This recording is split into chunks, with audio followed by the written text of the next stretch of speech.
What do you get when some of the most individual sports stars club together? Well, a melting pot of history, tension, rivalry, friendship and elite stories. Here are some of the best off-camera anecdotes from the Ryder Cup. Number 1, Tiger's loo roll. The protagonist, Lee Westwood's former caddy, Billy Foster, said in a toilet cubicle at the Belfry. As he went to relieve his first morning nerves, Foster noticed only one of the 2 cubicles had loo roll, and while he was seated, in came a tiger into the empty cubicle, and he realised his mistake all too late.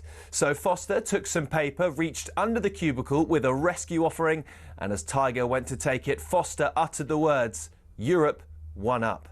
As it happened, Europe did go on to win. Fast forward 10 years to the miraculous Medina, when, after a gruelling Saturday, Rory McIlroy overslept on the Sunday and was in danger of missing his tee time. Thankfully for him, the person booking player transport was Erica Stoll. She sorted him a police escort to the course. 3 years later, McIlroy proposed in Paris. The next story is told by Scottish legend Sam Torrance about the great Seve, who apparently despised the Americans mainly because of a diminutive US reporter who kept calling him Steve. Hey, my name is Severiano Jose. There's no Steve, huh? There's no Steve. Next day, Steve. Torrance also tells of how Seve regularly gave coaching clinics to his European teammates, but a week later at the Italian Open, when the same players asked for advice, Seve would tell them to and see you next year. Having started with a Billy Foster story, let's finish with one from the 12th tee at Oakland Hills in 2004. It was Jimenez and Garcia against Westwood and Clark in a practice round, and as they finished, Foster decided to jump in the buggy and speed away with all their clubs, only to lose control entirely and tumble onto the course and see it careering towards the spectators. Thankfully, the Red Sea parted and the buggy smashed into a tree, with viewers and clubs still intact.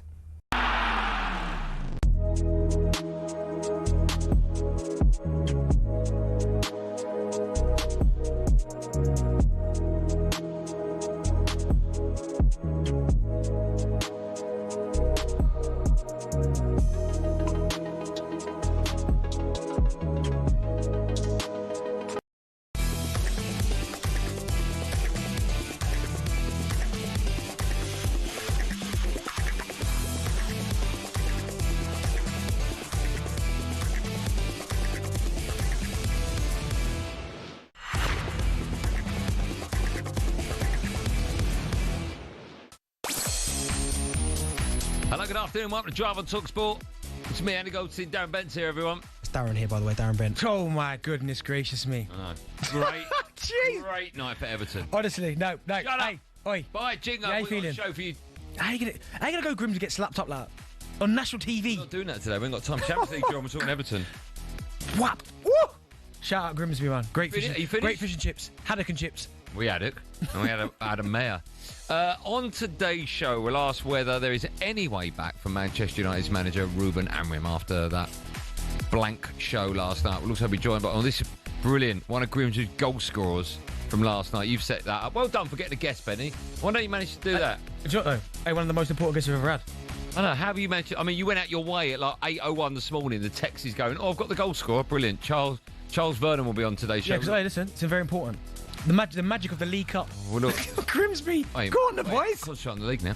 We'll also bring you a reaction to the Champions League draw as it happens during the show, alongside the genius that is our European football expert, Kevin Hatchard. And we'll be joined in the studio by, Sports Bar co-host Jason Cundy for his reaction to the Champions League draw. And we'll discuss another bad night for Scottish football. Rangers tonk 9-1 on aggregate. You can imagine where we're going to start. This is Drive, this is talkSPORT. If you want to get involved, Man United fans, 03717 22 33 talkSPORT Drive. It's Darren here, by the way, Darren Bent. You all right? Not bad, you? Loads of people are waiting for us to just jump straight into this Champions League draw coming up from 5 o'clock. They're not. Should we just start? No, they're not. They're not looking for. They want to hear about. I know, that's what I'm saying, but I've got audio to get into. Well, Man United. But we don't even need the audio, do we? Should we just start? We don't need the audio. No, but play the audio. No, we don't need the audio. How are you feeling, by the way? Let's just start with us. How are you feeling? How am I feeling? Do you know what, let me go first because. Okay, you can go first. Andy, what's going on? Because do you know what's funny? Is that rhetorical? Because I remember last year, it's an awful result, right? But I remember you absolutely hammering Liverpool for getting beat by Plymouth last year and I said it doesn't mean anything because how is it different? Because they were going for the quadruple. No, but still. No, they were. No, they were. No, but listen, their thing is, but you're trying to stay up. So maybe for you lot, it's your face. Sorry, it's just a bad. You know, it's a really bad look.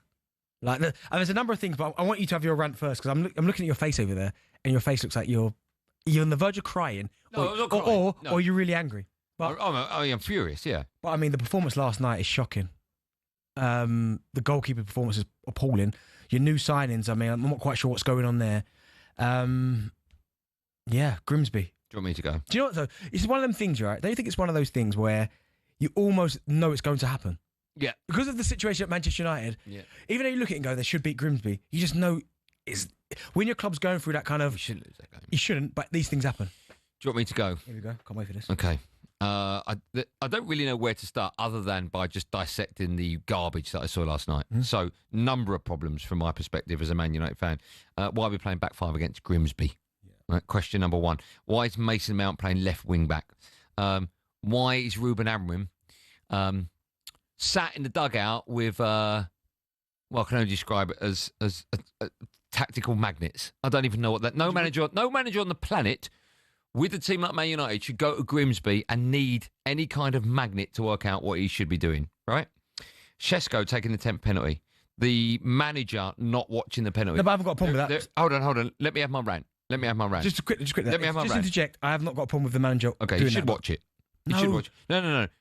You're the manager. You need to see everything. You need to. Okay, see, hold on. You need to see if a player is feeling the stress when he's walking up to the penalty spot. You need to check out body language.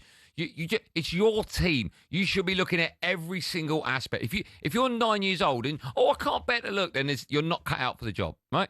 Now this is basically where Manchester United are at the moment. The manager, and it pains me to say it, Ruben Amorim, because I really wanted it to work, is not good enough. It's that simple. If you're a manager and you've won, 7 league games and lost 15, and you pick a team like that when you're playing defensively, 5 at the back, and also there was a moment in that game where when we went to a 3 and you've got De Ligt as the link between the back 3 or the back 5 and the midfield. You've got a De Ligt as a playmaker. Like, I don't know where he's coming up with these ideas. And afterwards, I saw him interviewed. And a lot of people would say, a couple of people texted me saying, I felt sorry for him. I didn't feel sorry for him. I'm listening to a manager after the game that is so far out of his depth, it's embarrassing, right? I don't care what you say. There were people, we've had this chat this morning, there were people in the office and everyone's saying to me, those players, they should be up for it. Of course they should be up for it, without a doubt, right? But, couple of things. If you pick the right formation, you have more chance of winning. If you've got players like Mbuemo, Cunha, there's no point me naming them, the players that you saw, it's the manager's job to get them up for it. And if he can't put them in a good frame of mind, and if he can't speak to them in the dressing room, and if he can't get his message across to them, then he is to blame. If you and I are coming into this studio to do our job, right, and we know we can do our job really well, and we're coming in here because 5 minutes before we had a scream up with management, and I'm in a foul mood and you're in a foul mood, and someone says, and someone says, what was Goldstein and Bent were a bit off today, right? That's because the people that are looking after us, man management, have failed. And he has failed in every single... I'm trying to find an outlet for him where I can be positive. There's nothing positive about his tenure at Manchester United. He's so out of his depth. There's nothing you can get. He's been there nearly a year. November's a year, right? There's not one positive his first game that I can take from his time at Manchester United, which makes me think, give him time. Got to final. I've given him time. Got to final. I've given him time. But afterwards, I wrote 2 words down on my phone today that I wanted to mention that are quite scathing, but they're not nasty. I looked at a man there afterwards. He was pathetic and he was weak. Jeez. He was pathetic and he was weak. Imagine sitting there in the dugout with a tactics board against Grimsby. I'm watching the game. I haven't got tactics, but you haven't got tactics. I know what was wrong. Why did you play Mason Mount at wing back? Like, what? Like, there's and he blames the players. Like, it's like, I've told them what to do. They won't listen. Referring to that, right? But my only thing with that is, listen, everything you said there... hold on, before I carry on, right? Let me ask you one other question, right? I'm going to name 2 managers for you, right? If you put Thomas Frank, who's been at Spurs for a couple of weeks, right, or whatever, if you put him in charge of that Man United team right now, in 6 months, do they play better than they play now? Yeah, a lot better. Right. If you put Jurgen Klopp, and that pains me to say at Liverpool, you put Jurgen, are they playing better than they have? Of course they are. Yeah, and so I don't care what anyone phones up and says it's Jim Ratcliffe, it's Ineos, it's the Glazers. I agree with all of that, but ultimately it comes down to one person. That's the man, excuse me, who picks the 11, who picks the formation, who picks the tactics. It's the manager. And if we start winning all the games to win the league, what a manager. Yeah. There's a flip side to that coin, and if we don't, it's only his fault. And he's got to go. He's got to go. There's no point anyone coming on and give him time. He's got to go. He can't do it. Get rid of him for the weekend. Get rid of him now. I tell you, put Darren Fletcher in charge. I think he's in charge of the under-18s, right? They're getting great results. I think I'm right in saying the under-18s are unbeaten under Darren Fletcher, right? I don't want to put too much pressure. Get someone else in and play the Man United way. Play 4 at the back. Just, it's not working. 3 at the back doesn't work. You know it. I know it. Everyone listening to this knows it, apart from one arrogant man who's out of his depth. And that is the manager, sadly. Have a good evening, everyone. I'll see you tomorrow. That's it, right? No, I agree with what you're saying. What happens when I'm sweating? Yeah. What does that mean? I mean, a rant. I'm not happy. Rattled. And do you know, a couple of things I'd say. First off, I think with Thomas Frank and Jurgen Klopp, I think the reason why you'll be seeing better results is because they are managers that are willing to adapt. And I think that he's almost going to die by his own sword, isn't he? Because we all know that at the minute, you haven't got the players to play 3 at the back. So just change it. And I know you're going to get some sections. He's never played anything other than 3, ever. But in some respects, I respect that he's doing it because he's got great success before he got to United playing that way. But the Premier League will figure you out so quickly that you have to be able to change. Now, we've seen Thomas Frank change it up and he's getting results. I know it's early on, but Spurs look a better outfit. I think pretty much people, even someone like Oliver Glasner has come in, changed up Palace. They look incredible. And with Arteta at Arsenal, and this is where I've seen the other side of it, where there were times where he had me on the brink, where I was like, oh my goodness, how we finish 8th again, right? But then I see where Arsenal are now, and I think to myself, I almost feel like a bit of an idiot for questioning him because he's ultimately got the players and he wants, and Arsenal now hopefully are on the cusp of where they are pushing for titles, but hopefully they get over the line and win it. But for Ruben Amorim, I just think it's his reluctant to, I'm not changing anything. This is the way we play, and this is it. But also, and it pains me to say it, the club is rotten to the core. You've got Jim Ratcliffe's come in, right? He's got rid of Sir Alex Ferguson from his ambassadorial role. Yeah. Right now, Manchester United have got a history, a very, I don't want to say like no other club in world football, because every club's got their own history, but Manchester United's history is deep. We've had some unbelievable players. We've had some great moments, some tragic moments, like a lot of clubs, right? But it's almost like ours is trying to be erased at the moment, right? You've got Sir Jim Ratcliffe has come in. He's got rid of the tea lady. He's got rid of over 250 people because supposedly, had he not done that by Christmas, the club would have gone under. But all of a sudden, he's picked up a rug and he's found £200 million. He's brought in Cunha and Buemo and Sesko. Like, I just don't believe anything he says. I don't believe anything the club has. Say what you want about the Glazers, and this is not me backing the Glazers, by the way, because they're as much to blame. But when they were there and he wasn't, at least the managerial side got on with it. Ratcliffe has no understanding. No, in fact, just going back, Dan Ashworth, he brought Dan Ashworth in from Newcastle, right? So I'm just thinking. Sacked already. Right? No. And my understanding was that Ashworth didn't want Ruben Amorim. And he went. Oh, he wanted Gareth. He went over his head, right? Ratcliffe went, well, I know Ruben Amorim's the man. So we got Ruben Amorim. And then he said, basically to Dan Ashworth, this is what I've got of it, right, by the way. He said, well, if you don't agree with me, off you go, right? And he's got rid of him. He wanted Gareth, which I'm led to believe, right? And so this is Ratcliffe's fault. Man United is in the state it is because Ratcliffe, Ineos and the Glazers are completely unaware as to how to run a football club. Clueless. And it's killing Manchester United. Absolutely killing I've got Manchester a serious question for you. Go on. Because you brought something up. Amorim goes. Yeah. Would you take Gareth? Yeah. Oh, listen, mate. I would take you. I would take the tea lady here. I'd take Dr. Scooter Frank, my dog. Because at least he'd make them feel happy in the dressing room. Yeah. He'd be there wagging his tail. They'd all get excited. Oh, come Scooter. And they'd go out with a smile on their face. Manager's out of his depth. He needs to be sacked today. I get it, but he needs to be sacked today, tomorrow. We'll lose against Burnley at the weekend. You know, I think a lot of it comes down to attitude, and I know we've got to go to a break, Bill, but a lot of it does come down to attitude. And when you go to places like Grimsby, if you're not at it... Oh, no, there's no excuse. No, my point is... I'm not making excuses, but as a player, if you go to those type of arenas, stadiums and you're not at it, they will run all over you, and that's what your guys did. Now that comes back to the manager It doesn't matter. for not preparing the players for that. But then you look at people like Harry Maguire at the centre half. He got away with one last night. He's almost perfect for it, but oh my goodness, I forgot about that. The pass. Yeah. But I just think your club's in a bad position. The club, right? I've been supporting Man United since early 80s when Ron Atkinson was there, right?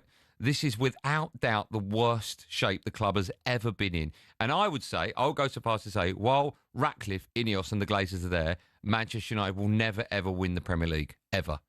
You know, there's a geezer here that says, stick with Amorim. Can't wait to talk to him. Yeah, Man City fan.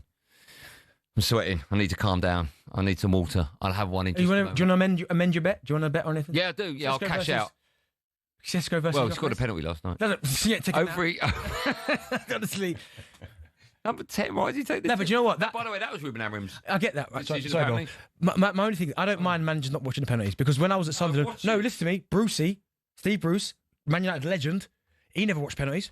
What? I don't care if you're a legend. Watch your penalties. You're a manager. No. Okay, what was his body language like? Don't know. Why don't you know? Sorry, what? He's your player. He's not the first manager that does that. I know, There's all quite a few. managers. No, there's a few that don't watch penalties. I know. The ones that don't, all of them. 037. I hate doing this show sometimes. I love it, but I hate it. 03717223344. If anyone out there thinks that Ruben Amorim's the right man, well, I'd say phone up. I don't even know if I wonder what there he was going to say there. no, When he started, what?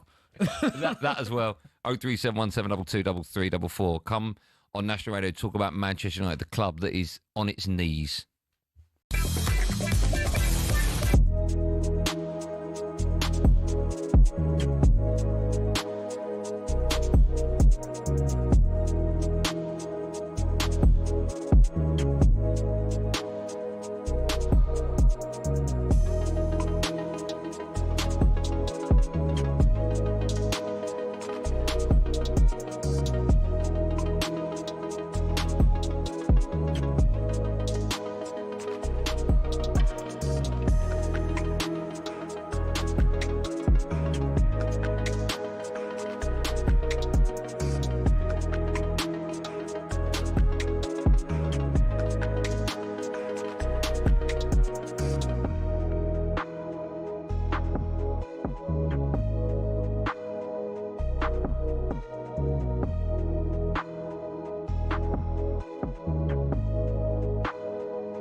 Driver talks about me, Andy Goldstein. A very irate Andy Goldstein Darren Bent. We haven't talked about Onana. God, Do you know what's funny? He should never play for Man United again. Ever. Do you know what makes me laugh, right? Is that disgusting. There are some Man United fans, right, that if Arsenal draw a game, yeah, they are honestly in their numbers coming for me. Oh, I sent out so many messages last night. Read, unresponsive. Oh, Grimsby. And you know what? By the way, we haven't said it yet. Well done, Grimsby. Yeah, you're right. Do you know what? Because they were, I thought, absolutely outstanding. One of the things I can't wait for is one of the goal scorers. Charles. He's coming on our show. Brilliant. I know Charles, obviously from Derby. He, in terms of a young kid wanting to work hard. No, what I'm talking about, he's finishing every day after training. Would you want me to get happy about it? Yeah, you should do, yeah. Palace, they're in Conference League playoff action. We'll take your calls in just a moment. 5 o'clock is when they kick off. They're 1-0 up, of course, from the first leg.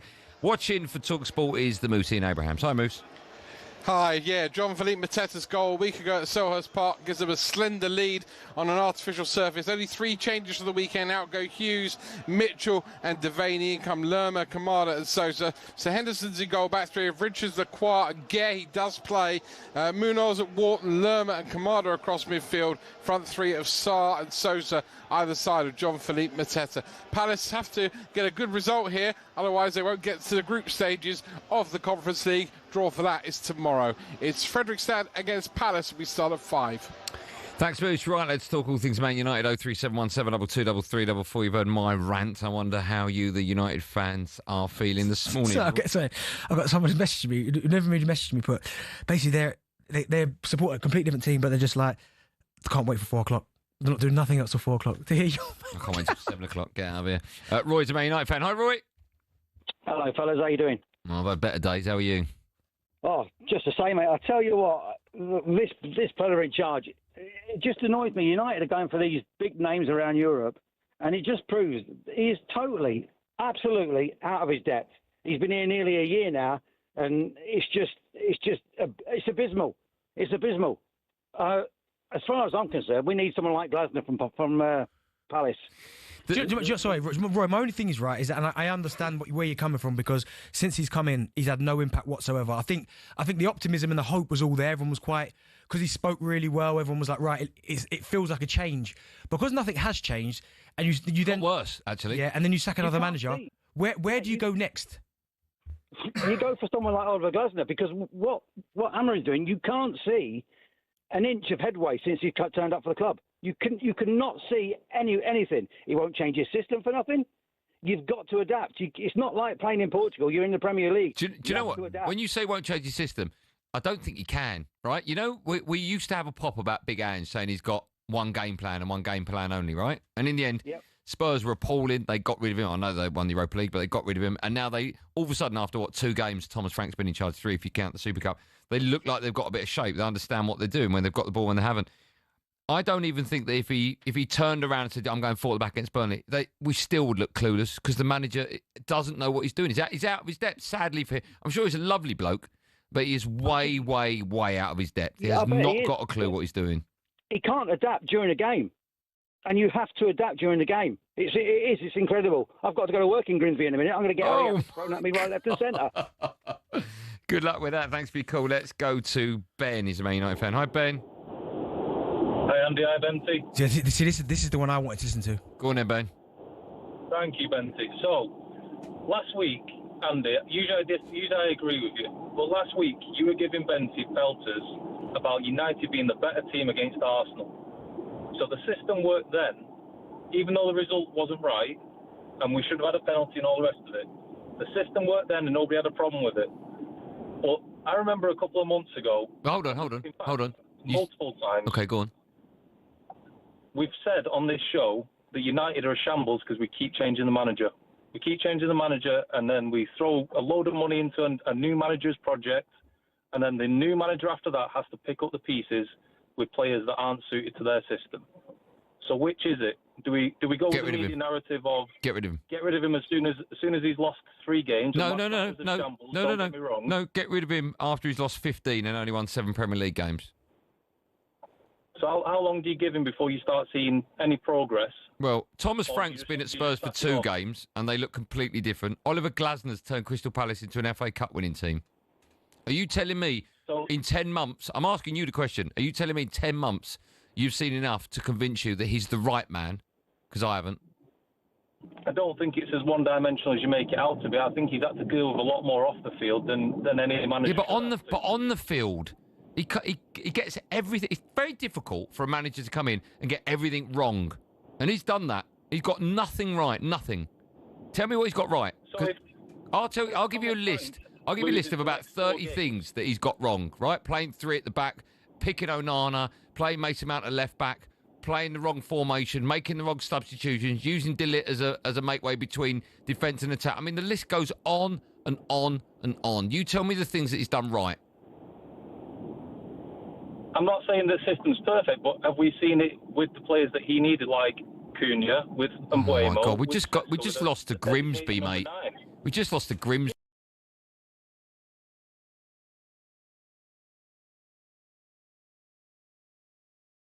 But it doesn't mean that you go and sack your wife off every time you have a bad day, do you? No. Listen, hold on. We've had to dump that because you've got to be careful with your analogies. I understand what you're saying, but it's still not right. But my point is, if it was a bad day at the office, I would agree with you. There is nothing that he has done in his time at Manchester United. Nothing. He's got a few big players out the door that you needed to get rid of, I think. Okay. Out the door. But on the field, he's done nothing. And you could argue with those players that he's got out the door, you could argue it, that a manager's job is to manage players and make them better. And you could argue that players like Garnacho, who I obviously rate, and I think he's a bit of a talented young kid, you could argue that it's his job to get the best out of him. So he's done nothing on the pitch. But sorry, quickly, before you go, Ben, it's one of them, though, managers before him have struggled to get the best out of those players. So then... But my only thing... Listen, I don't think Amorim's good enough, but my only problem is... He's the worst manager we've ever had. Right, when Mikel Arteta got to Arsenal, right? Yeah. Yes, he won the FA Cup quite quickly, as you will say, Unai Emery's team. Yep. I don't agree with that. Yep. But he finished 8th. Yep. Then he finished 8th again, and I'm thinking, then 5th. So you're like... But we're now 6 years in, and it's only like the last few years, probably last 3 years, people start to go, right. But Arsenal gave him time, because there were times where you're going, what is going on there? What is going on there? But there would be Arsenal fans that would phone up our show and going... He's got to go. Give him time. Yeah, but that's my point. There's no... Honestly. We've had one there. No, he wasn't saying giving him time. He was saying maybe it's a little bit too early to start sacking him. To keep him. I don't know. Listen, I don't know what the answer is. He's out of his depth, Benty. I you just can think see it. You know what it is? My thing with him is the system. That's the only thing that's annoying me. Because if I'm a manager and I'm playing the system and it's not working, I haven't got the players for it. If he came up now and went, you know what, I've got to change the system, you'll get some people, of course, that will go, he's buckled. But at least if you start to get performances in, that will quickly be forgotten about. Why am I shouting for? I don't know what you're shouting. I've got nothing to shout about. Yeah, you carry on shouting, so I don't have to. Keep them coming in. 0371722 3344. Shout out to recruitment, though. Your recruitment's been good. I don't think it has, actually. Oh, all of a sudden, after you played against Arsenal, first game of the season, played well, you got Cunha and Bremo, Cesco. You know what? Honestly, we're about to finish top 6. That was you. I was actually thinking Premier League, we could win it. You and Bremo will get 15, Cunha will get 20, Cesco will get 30 or some nonsense you were saying. How many have they got yet in the league? None. Go to break. I'm just sick of death. None. Shut up. No, seriously, don't go to break yet. Go to break now.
League teams have got a load of crazy nicknames. Ever wondered where they came from?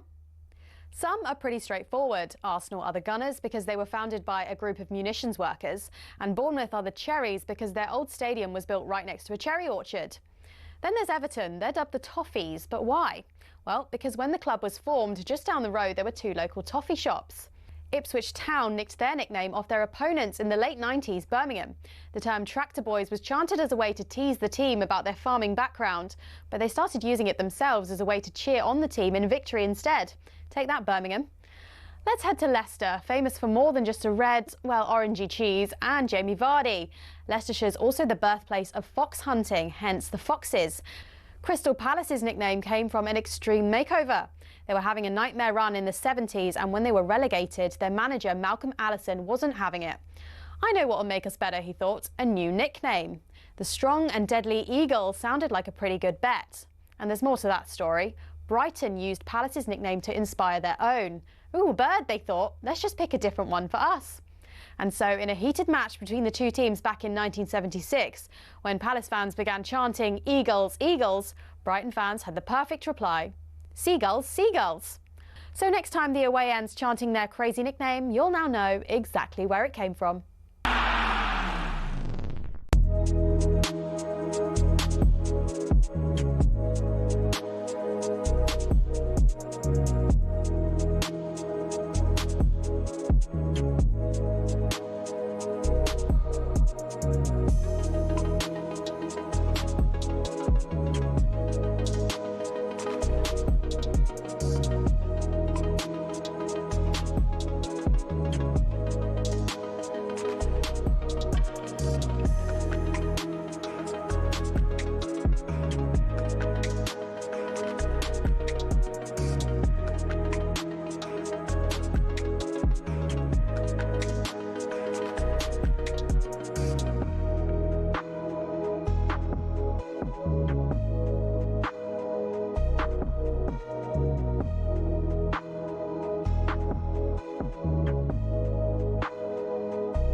You listen to Drive on talkSPORT. Me, Andy Goldstein Darren Bent is alongside. Still to come, Kevin Hatchard will be with us in the studio. We've got the Champions League draw this afternoon. That will be live right here on Drive Time.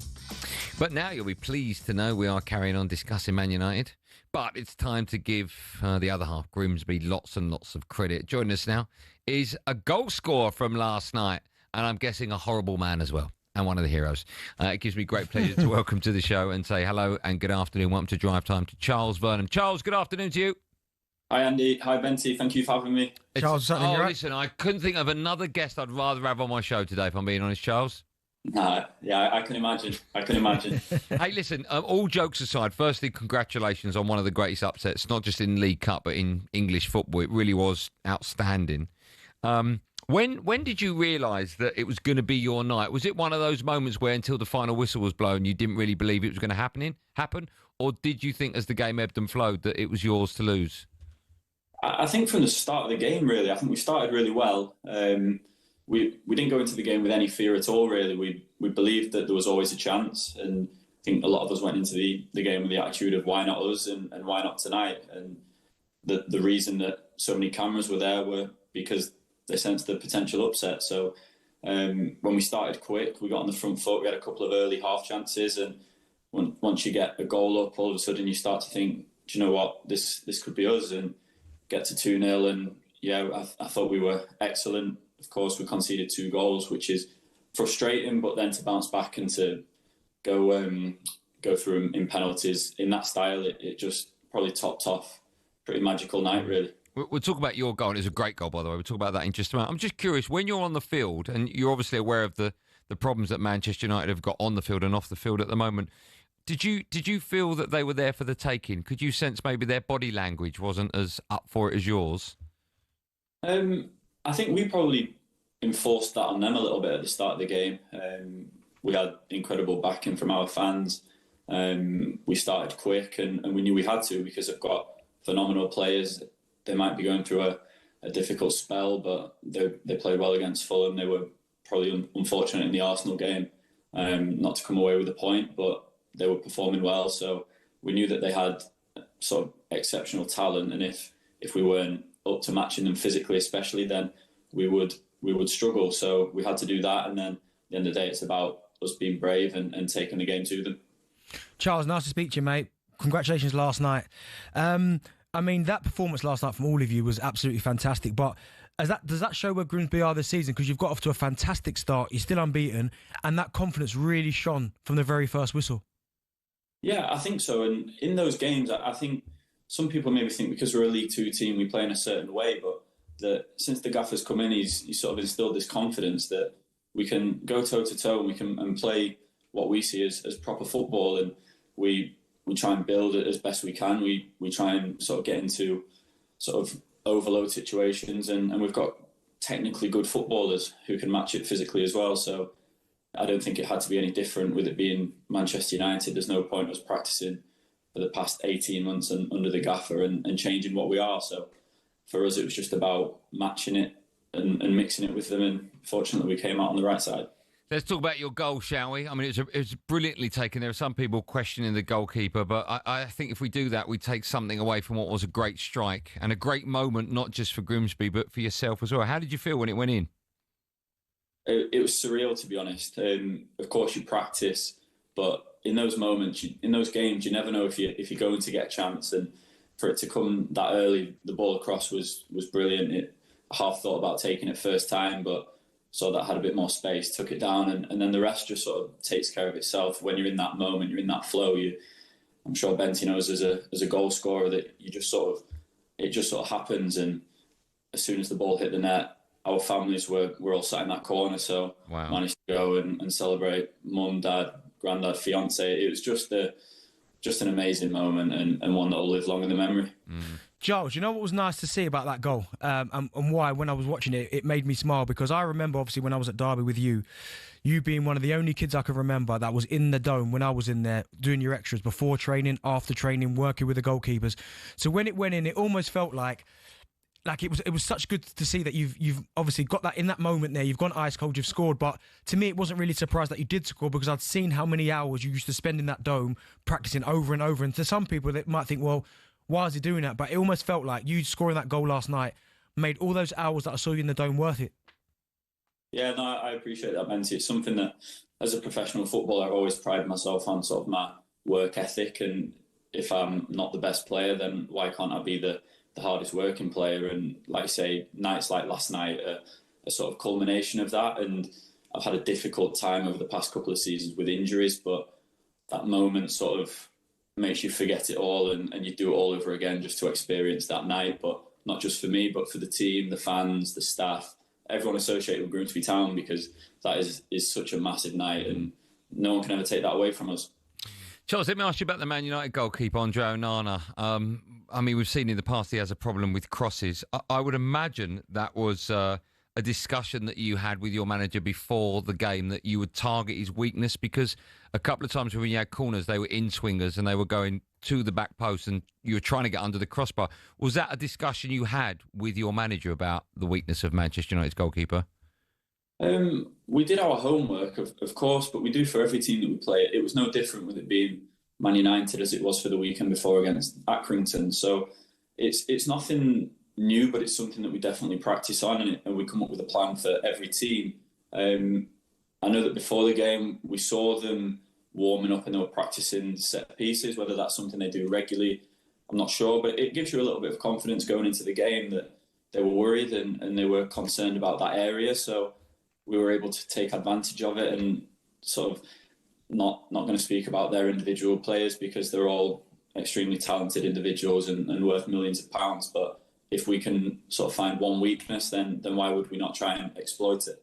So that was a conversation you had before about the goalkeeper? Not specifically about the goalkeeper. Of course, they've had a different goalkeeper playing the Premier League game, so it's hard to tell who's going to play and who's not. I think the main discussion about personnel before the game was just how much they clearly respected us with the team that they chose, and I think we probably took maybe some confidence from that, and sort of the rest is history, really. What was it? Sorry, Ben, I was going to say, what was the score at half time? Was it 1-0? You 1-0 up at half time. Is that right? 2-0 up at half time. 2-0 at half time. What was the manager saying to you then? Because it's so difficult not to get ahead of yourself and say, oh, we're going to win. Was it just like carry on doing what you're doing? Did you go a bit more defensive? What was said at half time?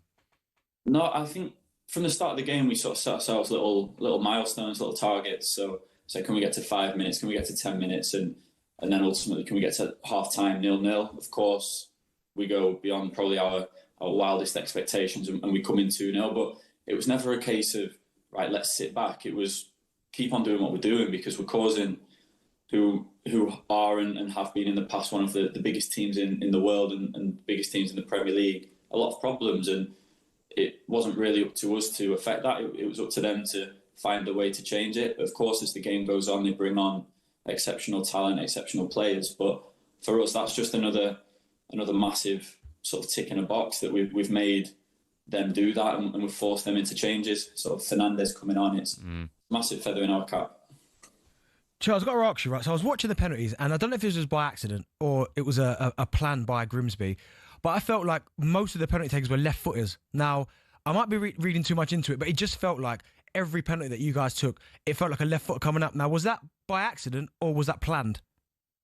I think it was by accident. We have got a lot of left footers in the squad this year, and that balance does help. I think you probably know as well as I do that a lot of left footers seem to have that nice looking technique where they sort of stroke it in or they wrap around the ball, and it's hard to read. And everyone who steps up to take a penalty, just incredible guts, and like what a moment for all of the lads, and like I say, for us as a team. You sound quite quiet this morning. Are you suffering? Have you got a bit of a headache? What time did the celebrations go on till? The celebrations were very sort of limited. We've got another game on Saturday, so we sort of left the stadium, and it's this massive sort of event, and you get home and that's it. You sort of relaxing and trying to get any type of sleep. Did you? No, not much. It's so tough, right? With all that adrenaline running through, do footballers still take the caffeine tablets before a game, etc.? Yeah, so we're on all the fuel to make sure that we're right, and we're all on the caffeine shots and bits like that.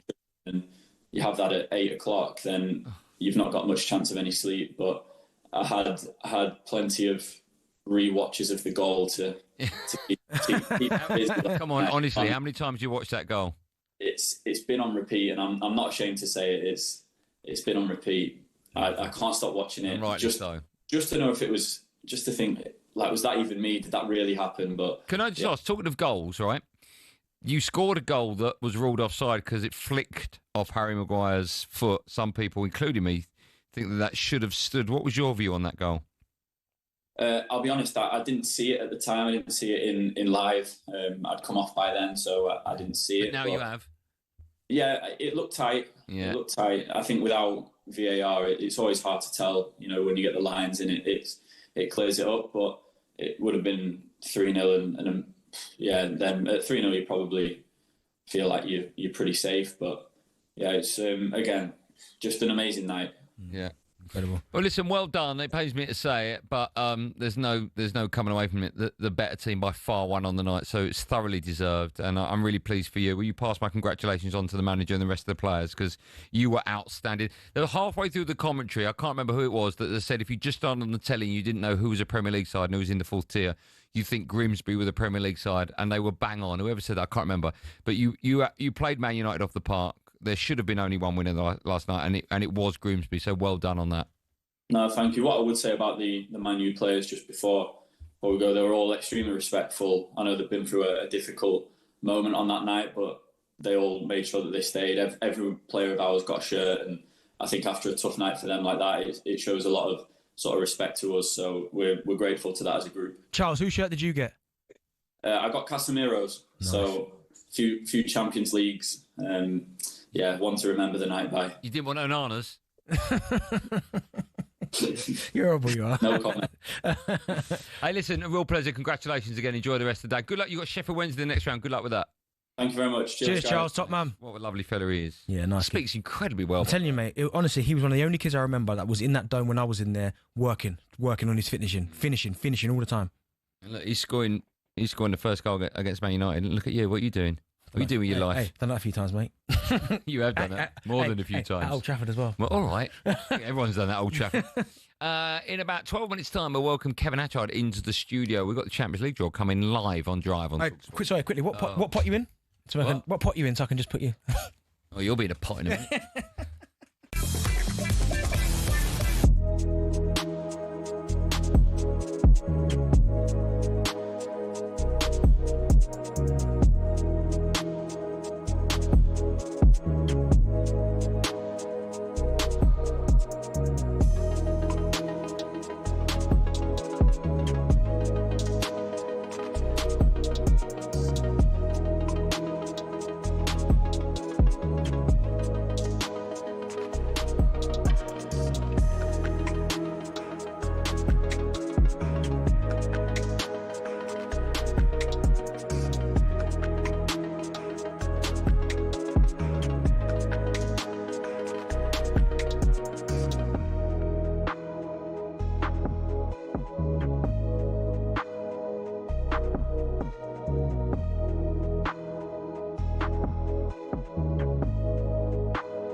This is Job talkSPORT. Andy Goldstein Darren Bent alongside. Still to come, we'll ask what English club has the best chance of winning the Champions League. I can tell you one that won't be winning it. Just quickly, Arsenal's Kai Havertz is to undergo knee surgery, but talkSPORT understands that it's not expected to be as bad as we first thought, and he's not expected to be out for a significant period of time. It's good, that is. It's good. I don't know what that means, but I don't know how long we thought he was going to be out for, but I suppose that's only good news for Arsenal fans. And talkSPORT understands that Ruben Amorim is not under the immediate threat of I don't know if it's written that, of the sack following Man United's humiliating EFL Cup defeat at the hands of Grimsby. Amorim is expected to meet with the United hierarchy during the international break to review their start to the season. Can I just say, some people may have listened to the Sports Bar last night. I was on it. They phoned me up. I didn't know they were phoning me. They phoned me up when I was at home, and I sworn they dumped it. Yeah. I've cleared it with management. I'm just about to put out the undumped, unedited, rude, naughty word version on my Instagram. So if people want to see, doing that? You got a lot of kids that follow you. Don't do that. Just put the beep that version. No. I think people know what you said. What are you getting involved for? Yeah. You've put we're not doing Insta Live, I swear. Yeah, but then is this live? Okay, if you're a child and you're easily offended, don't look at it. Okay, I'll put a little warning on it for you. You betting that? Oh, sorry. How old are your kids? 7 and 11. Right, the 11-year-old. Does he ever watch any? No, he doesn't. You're such a liar. He doesn't swear on your life. He never watches any film with swearing. Even YouTube. Mate, you've got to put him out. Look, yeah, but I don't put it on Instagram. No, but you swear in front of your kids. No, you're such a Benty. I saw commentary before. Oh yeah, you're right. There's no warning there. There is a warning, however, right? There is a warning. Why are you doing that? Andy Goldstein 05. Because I'm giving something back to people. They want to see it. Swearing. Naughty words, yeah. Right, time now for this.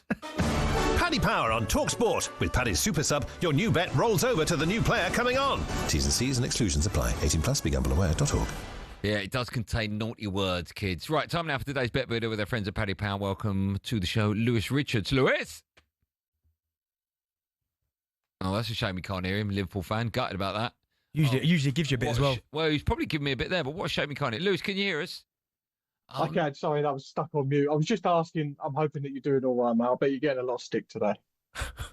He's forgetting it. He's been getting it for the first 54 minutes. He's getting it, yeah. I still can't hear him. Yeah, you can hear him perfectly. I can't hear him. I can pass on a message if you want.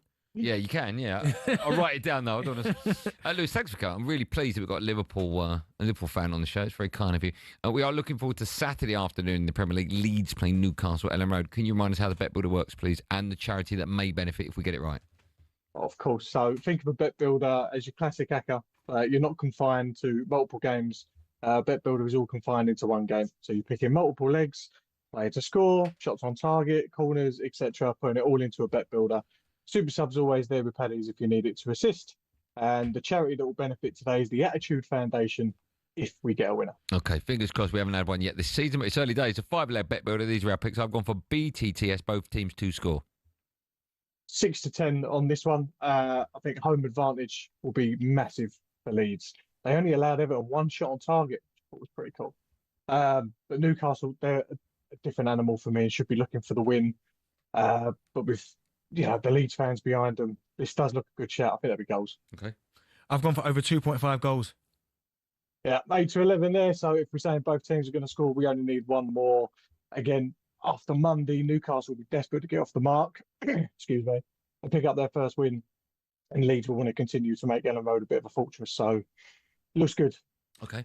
Now we've gone for, next up is our young producer, Billy, and we had to phone the nursery to find out what he's gone for. And one of the helpers there have told us that he's gone for Calvert-Lewin to have a shot on target. Yeah, 1-4. It's skinny, but it's easy to see why. He does get himself into some really good positions. And so a shot on target you're hoping shouldn't be too much to ask.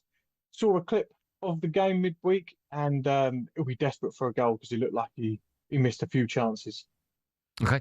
3 down, 2 to go next to the people. They've gone for Newcastle to win.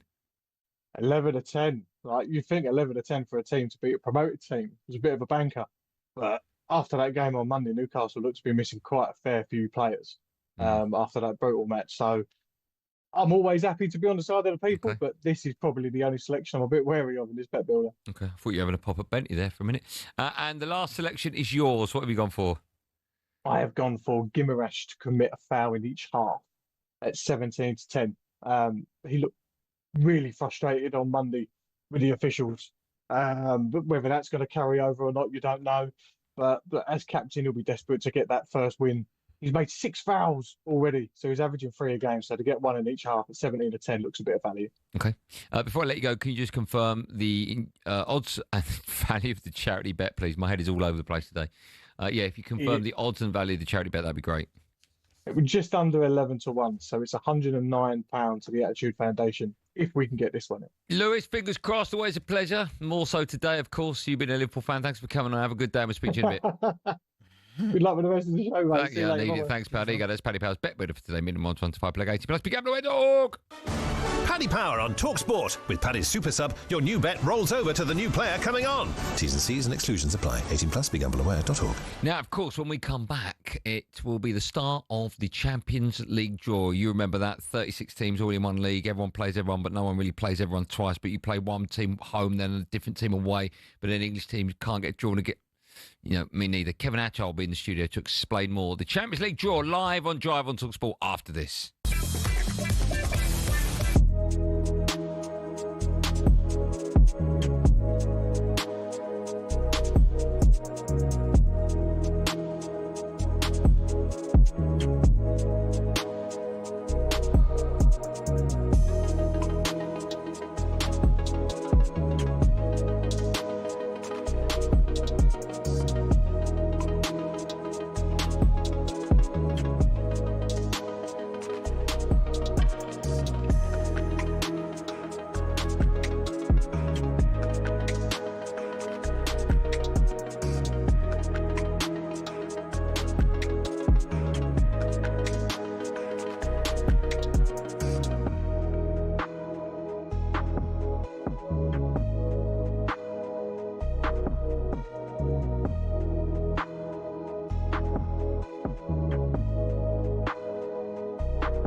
The Ryder Cup. Unique, euphoric, unanimously loved. Here's the history and some of the key numbers behind the contest that grips the world of golf and beyond like no other.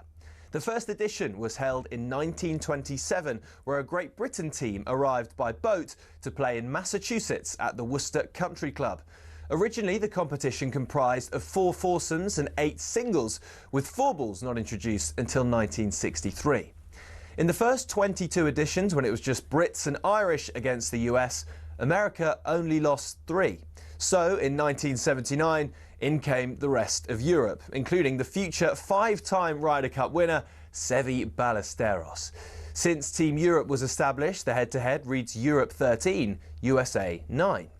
Home advantage is a big deal. Europe's last away win was the miracle at Medina in 2012, and America hasn't won on European soil since '93 at the Belfry.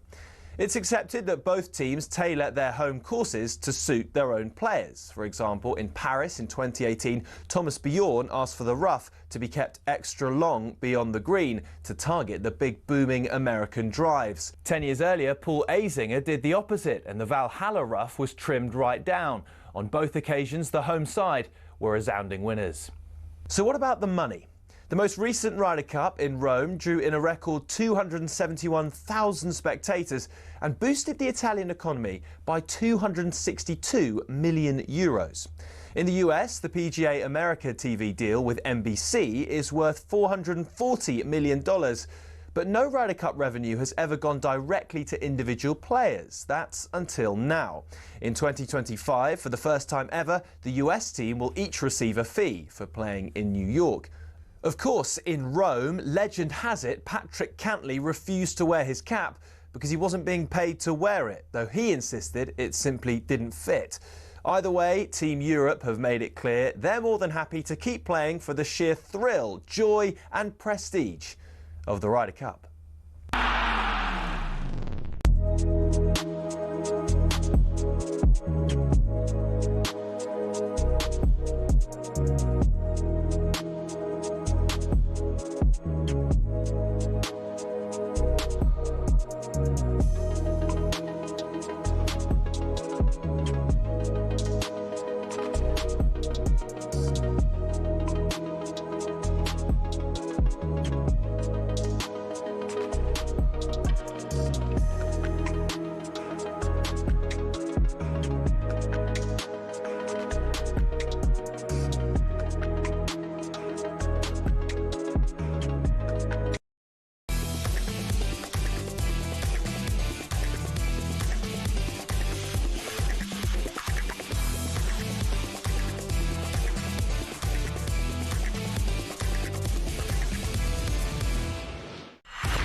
Welcome back to our number 2 Drive on talkSPORT. Me, Andy Goldstein Darren Bent here, everyone. Do rhinos still exist? Yes, they do. Do what? Would you say rhinos? I didn't hear what the thing was. Do rhinos still exist? The rhinos, they do in Gladiators. Still to come, we'll have the Champions League draw live for you in the company of our European football guru and expert and legend, Kevin Atchard, and his catchphrase. We'll say hello to Kev, and we'll hear that catchphrase in just a moment. But now Palace, they're in Conference League playoff action tonight. Watching for talkSPORT is the Moose, Ian Abrahams. 4 minutes gone. Fredrikstad 0, Palace 0. Palace 1 up from the first leg. Jean-Philippe Mateta's goal. Remember, it's being played on an artificial surface, which should certainly benefit the Norwegian side. As for Palace, they have made 2 changes from last week in their game, but Mark Gay is the captain tonight. He does play in this game, but Palace can only name 7 substitutes, not the 12 they're allowed. It's Oliver Glasner's 51st birthday. He'll be hoping for a real good present in his team getting through to the group stages. The draw for that is made tomorrow. 4 gone. Fredrikstad 0, Palace 0. Palace League 1-0 on aggregate. Thanks, Moose. Right. It's the first time that 6 English clubs will compete in the Champions League, and the draw is coming up right here live on talkSPORT. These are the maestros, the best teams, the big teams, the champions. PSG, remarkable tonight. They've won by 5 goals to 0, and they are finally European champions. Arsenal 2, Real Madrid 0. Declan Rice at the double. Vinicius flinging it past Edison. Bellingham. Oh my God. 3-2 Real Madrid. The huge cheer. Newcastle Champions League football. That Champions League music's going to be ringing out at St James's Park again. Running in Harvey Elliott. Oh! Liverpool have scored. You cannot begin to describe it. Liam Delap crosses from the right. Enzo Fernandez is there. It's Champions League football once again for Chelsea. He's over the cross towards Harry Kane. And Harry Kane heads Bayern Munich into an early lead. It's glory, glory, Tottenham Hotspur. Their first major trophy for 17 years. They'll be in the Champions League next season. Let that sink in. I don't think the Champions League ever lets us down. I really don't. Stand by for drama.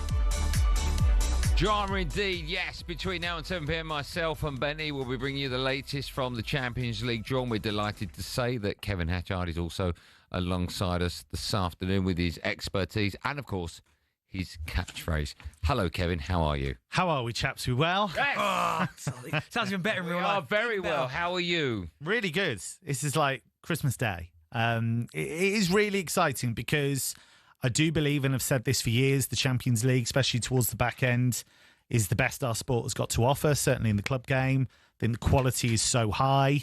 I think we had some great twists and turns last season. Obviously, PSG smashed Inter in the final.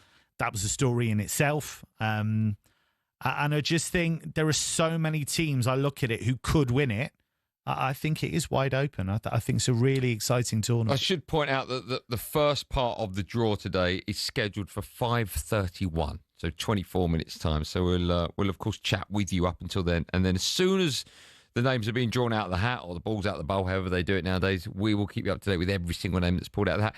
But before we do that, of course, we've got lots to talk about. We've got to talk about the teams you think can win it. You mentioned there's going to be quite a few this season, but we should remind people exactly how the draw works, because even this afternoon when we had our little meeting and we're talking about the names being pulled out, I was like, oh yeah, well, the groups, and then it was like, oh no, hold on, we don't have group. It's one big league table, and the first 8 qualify, and then it's 9 to 24 and 25 to 36. Just remind everyone how the home and away ties work, because this is the second year now we've had it, right? Sorry, Kev, it's amazing you say that, because in my head going into this, I completely forgot it was the league phase. I'm looking at it thinking pot 1, oh my goodness, Arsenal pot 2. They could end up with Real Madrid, Inter Milan, all in their groups. I'm thinking, but I forgot it's one big year, right? Yeah, so one big table, which they call the Swiss model, and you have the top 8 go through automatically to the last 16. Can I start, sorry, because we're going to jump in with questions. Yeah. Now, there was a team last season who finished top of the group. Liverpool. And they ended up with PSG. Right. Now, have they done anything to stop that happening this time round? No, because you can't stop that, because you are going to get teams that stumble and don't do particularly well, and you might end up with a big hitter. PSG's story was quite unusual in the sense that at one stage it looked as though they were going to go out. You might remember they were 2-0 down at home to Man City and had to come back, and they only secured their spot right at the end of the league phase.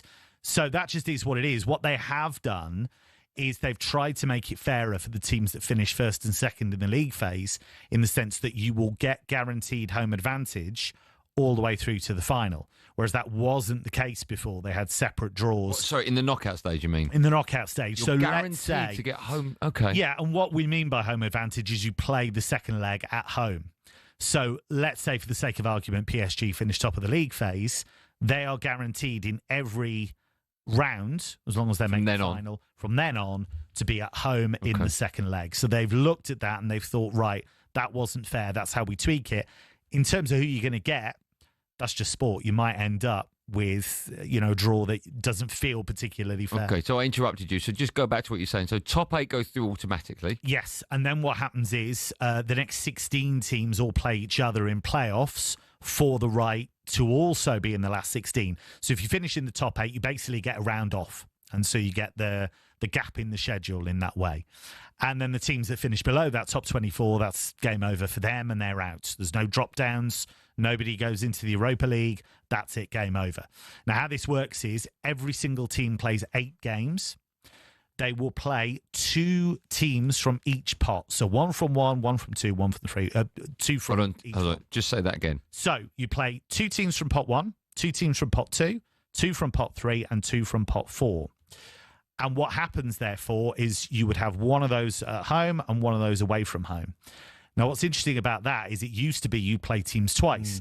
That doesn't happen anymore. You only get 1 game. Now, where I think that's significant is there are certain teams you could play where if you play them at home, happy days. If you play them away, totally different scenario. Yeah. Bodø Glimt of Norway.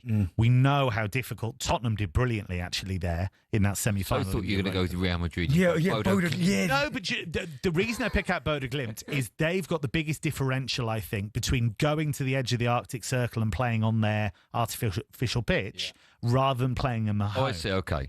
So you play Real Madrid, well, good luck, you're playing Real Madrid. But a team like Bodø Glimt, it's much harder going away. A team like Kairat, if you're at home, fine. If you're away, you've almost got to go to China to play them. So how is that levelled up throughout the draw then, that scenario? So there is a random element to that. There is an element of chance in there that you would play in those pot 4 games, for example. One of them's going to be at home, one of them's going to be away. So there'll be an element of chance in there. Kevin, let me ask you then, because it's interesting what you say, and you look at last season, PSG, towards, as soon as you got to the Liverpool game, even Man City before that, ultimately they were the best team, completely won the final against Inter Milan, smashed them to pieces, right? But in the format, how it used to be, they wouldn't have got out of the group because they finished 15th in this new phase. So do you like the fact that you don't necessarily have to finish like in the top places to be able to go on and win the competition. Yeah, I do like that. But my argument as well with that, I know exactly what you mean about the old format. I don't think they'd have approached the old format in the same way. So I don't think they'd have had because you look at the teams they played, they had a lot of tough games. Yeah. And that's what's fascinating, I think, about this, because the argument with the Super League for years and years and years has always been we don't get big hitters playing each other enough. Now, what you don't want is you don't want PSG against Liverpool 15 times a season or whatever. But what you might want is you might want it once or twice more. And so you will get some really tough games. Liverpool had to play Bayer Leverkusen, for example, at home. That was a really tough game. So I do think it gives you more box office ties in that league phase. And then once you hit the knockouts, that's what we always get. One last question, then we'll go for a break because we've got the first part of the draw happening in about 16 minutes, so I don't want to miss that. 6 English clubs in it for the first time. How are they going to be kept apart? How long for? So they'll only be kept apart for the league phase, so-called country protection only operates in the league phase. Once you get to the knockouts, all bets are off. They can play each other. So it is only in the league phase that they are being kept apart. And there's quite an interesting quirk because there's so many English clubs and because of where they are in the draw. It means that the non-English pot 1 teams, so some of your really big hitters like Bayern, Real Madrid, they are going to have to play 2 English clubs, all of them. So potentially they're going to have tougher draws. Why do you say potentially? Why not factually? Well, just in terms of we don't know how their full draw will work, but if you've got to play 2 Premier League clubs, so every big hitter in Pot A will be playing 2 Premier League sides. Yes, it's to do with there are cleverer people than me that have worked out why this is, but it's to do with if that wasn't the case, basically the draw wouldn't work, right? Okay, because you've got to have 2 teams from each pot, and you've got to keep all of the English clubs apart. That's the only way you can do it. And that's the only way you can do it. Well done, Kev. That's why he's the best. We'll see if it's true. I was going to say we'll find out if he's the best in about 17 minutes. Exactly. We're going to have a quick break. By the way, any questions you got, you can phone up between now and 29 minutes past 03717223344. Any questions for Kev? We'll open up the floor. If not, then we'll carry on our chat with Kevin Atchard live on Drive on talkSPORT as we build up to the draw for the Champions League right after this.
Driver talkSPORT, it's me, Andy Goldstein. Darren Bent is alongside me. Still to come, we'll be bringing you all the latest from the Champions League draw. That starts in 13 minutes' time. Kevin Hatchard, our European football expert, is with us in the studio. In fact, in a moment, we'll get his view on everything that's going wrong for Manchester United and Ruben Amorim, because, of course, at Sporting, he was a bit of a superstar. So we'll get Kev's view on that in just a sec. But just quickly, Crystal Palace, they're in Conference League playoff action.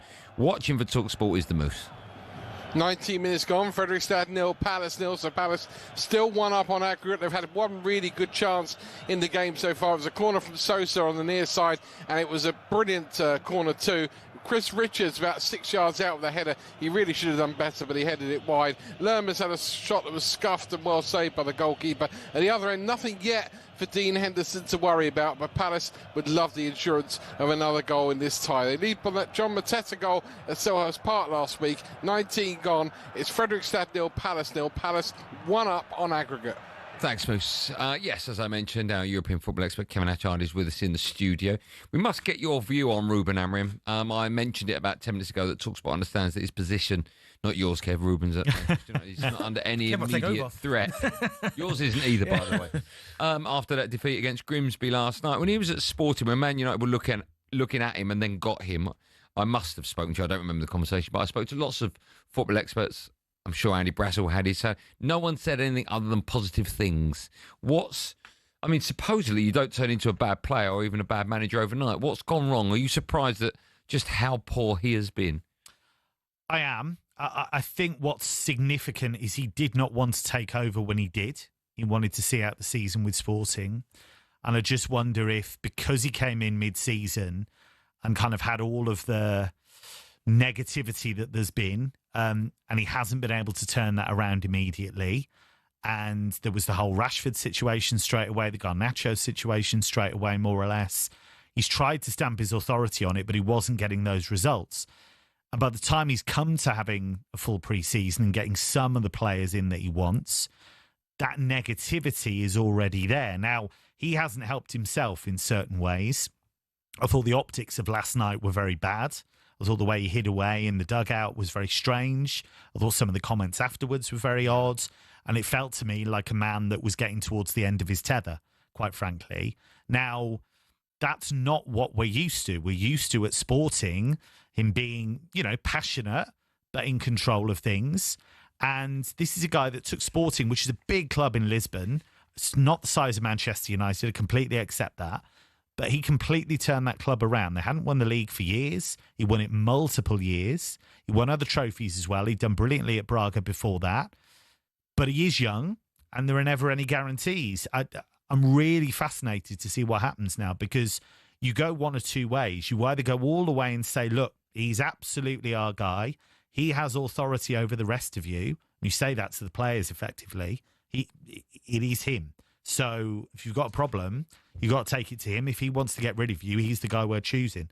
Or you say, this isn't working, we make yet another change. What I'm surprised about is a good manager will adapt. A good manager will look at the players around him, who he's got just who's in his squad, really, who he's been given and who the players that are coming in.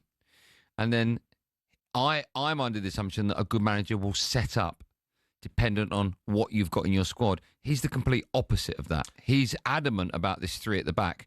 And even though he will probably say that Man United don't have the players yet to do what he does, he's sticking by his guns. And ultimately, that could cost him his job. Are you surprised? My understanding is that when he was at Sporting, he only ever played three at the back. Yeah, he's very slavish to it. He's never going to change. He's not going to change. But not other great managers, he's not a great manager, but other managers who go on to be great managers, they will change, right? They'll cut their cloth accordingly.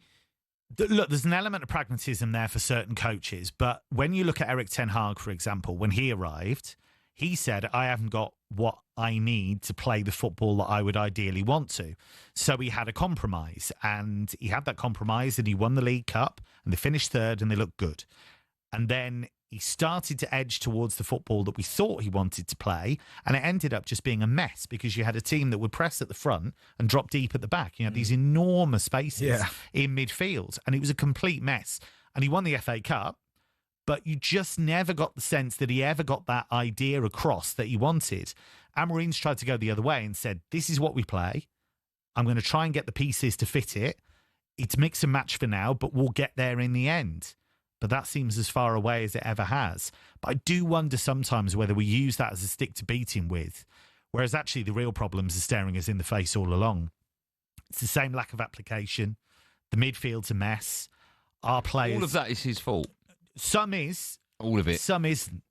You know, how many... You look at Joe Linton at Newcastle, right? Eddie Howe's turned into an absolute... That's just one example. Turned into an absolute beast of a player. But how many managers are we going to talk about with this? Yeah. Ten Hag, Van Gaal... Of course, but a good... Same players as well. But a good manager turns average players into good Yes, players, right? I would agree with that. And there was evidence of that at Sporting, that he took players to a new level. I would absolutely agree with that. Let me ask, because we've got to go to break, because I don't know if it's a Champions League draw. Just in a nutshell, do you think he'll turn it around if he's given time?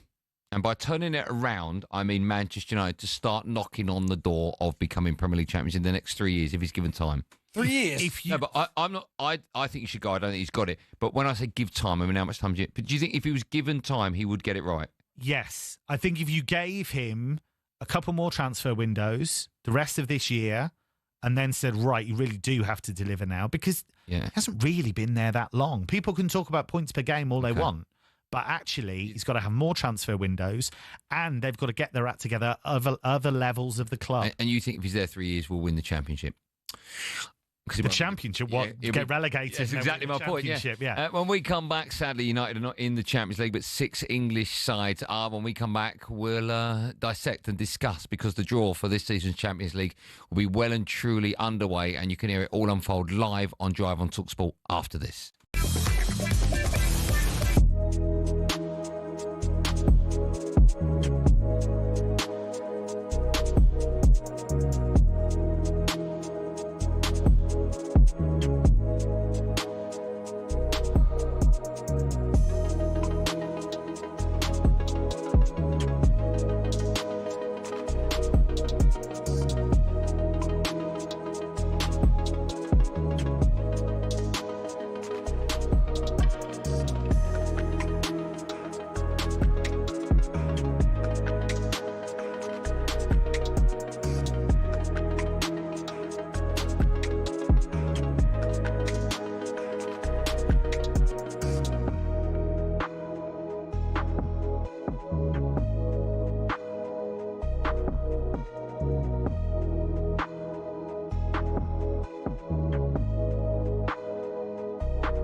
Boxing. It's a sport that makes multi-millionaires out of the world's best fighters, but it's not as flush with cash as you'd think. We all see how much the likes of Tyson Fury or Canelo Alvarez make every fight, but that's not the case for those just starting out, or those who aren't even at that level. For example, if you've just turned pro and don't have a promoter, you have to sell your own tickets, cover the cost of the venue yourself, and pay the taxman at the end of it. You might not even break even, but if you do, you're looking at 5 to 10 grand max. A mid-tier fighter might make more like 10 to 50 grand, but you still have to give up half of that in costs. So unless you're fighting for a world title, it's tough to make money. One potential way of doing it, though, is being a journeyman. Here's former European champion talkSPORT's Spencer Oliver explaining how that could work. They want to fight every week, and they can be going in against the prospects, so they can demand good money, and they might be demanding like $5,000, $10,000 for a 6-rounder or something because they're going in with a prospect. He gets through that, the journeyman gets through that fight, and he can fight again next week. I mean, even so, it's not much, and you're getting punched in the face for a job. It's only really at the top level, i.e. fighting for titles, where you're earning up to 6 figures and can afford a diamond chain or that Ferrari. So boxing isn't a sport that allows you to retire at 40 and live a life of luxury. Much like a lot of other sports and jobs in general, it takes an awful lot of luck quite early in your career to really make it worth your while.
Yes, at Drive on talkSPORT, it's me, Andy Goldstein, Darren Bent here, and more importantly, our European football genius, Kevin Atchard, is here. Still to come, we'll be asking Kevin some of his players to watch from the Champions League teams because the draw for the Champions League is just about to get underway. Pot 1, they're mucking about with that at the moment. They're just about to draw that out. Kev, while it's happening, it's this part, Pot 1, is a little bit pointless because we know all the teams in Pot 1, but they're just putting them. In fact, what are they doing? You explain. I don't even know what So what they're doing, are they doing, Kev? Is they'll pick a team, and then the computer, this kind of software, will work out who they're supposed to play. So, literally, Kaká, the Milan legend, has just pressed a button, and it's just giving you who Bayern are going to play. So they've got Chelsea at home, PSG away, Club Brugge at home, Arsenal away, Sporting at home, PSV away, Union Saint-Gilloise at home, Paphos away. So they've got some tough games in there. So Chelsea are taking on Bayern at some stage. Yeah. And Arsenal. So you get the full schedule of Bayern there. So that is Bayern's full schedule, which means that... Can you read that out again for me? So Bayern will play Chelsea at home, Paris away, Club Brugge at home, Arsenal away, Sporting at home, PSV away, Union Saint-Gilloise at home, Paphos away. So it means that Arsenal will play Bayern at the Emirates. Okay, that's a tough start, by the way. Chelsea have got to go to Bayern. That's really tough. I mean, it's going to be tough because they're champions. But this is it. This is what you're getting, you see. You're going to get some really, really tricky sets of ties. This is what the league phase does now. Okay, so Chelsea have just been drawn. So they've obviously got Bayern as one of their teams. So we know that. So they'll press the button and you'll get their whole schedule now. Okay, well, they're pressing the button now. So if you could read out Chelsea's opponents in the Champions League draw. So we already know that they're going to have to go to Bayern. So Kaká's being asked to press the button again. It's a bit like a game show, isn't it, to be honest? So Chelsea have got Barcelona at home, Bayern away, Benfica at home, Atalanta away, Ajax at home, Napoli away. Wow. Paphos at home, Karabakh away. So that is a trip to Azerbaijan at some stage. You know, you said Paphos. Is that the team that you was talking about? No, that was So Paphos are Cypriot teams. The first time they've ever qualified for the Champions League. The Chinese one is That's Kairat. Yeah, that's Kairat. Okay, that was a tough group. By the way, we'll go over all of these in just a moment. You watch Arsenal get Kairat away and comms a bit, Benty. So next... You won't be back for Tuesday's show, that's for sure. Right, so Real Madrid, they've just been pulled out of Pot 1. I should just remind everyone that Pot 1 is Real Madrid, Man City, Bayern Munich, Liverpool, Inter Milan, Chelsea, Borussia Dortmund, and Barcelona. Wow. Okay, so my days. Real Madrid have got Man City at home, so those two fighting off in the Champions League again. Real Madrid have got to go to Anfield. They've got Juventus at home, Benfica away, Marseille at home, Olympiacos away, Monaco at home, and they have to go to Kairat. So that means Trent will be back at Anfield. Yes. If he's picked. If he's picked, yeah. If it's not Danny Carvajal starting, then yeah. Just read that one more time. Real Madrid's games are... Man City home, Liverpool away, Juventus home, Benfica away, Marseille at home, Olympiacos away, Monaco at home, Kairat away. Kind of like thinking Real Madrid, Kairat, commercial deals and that.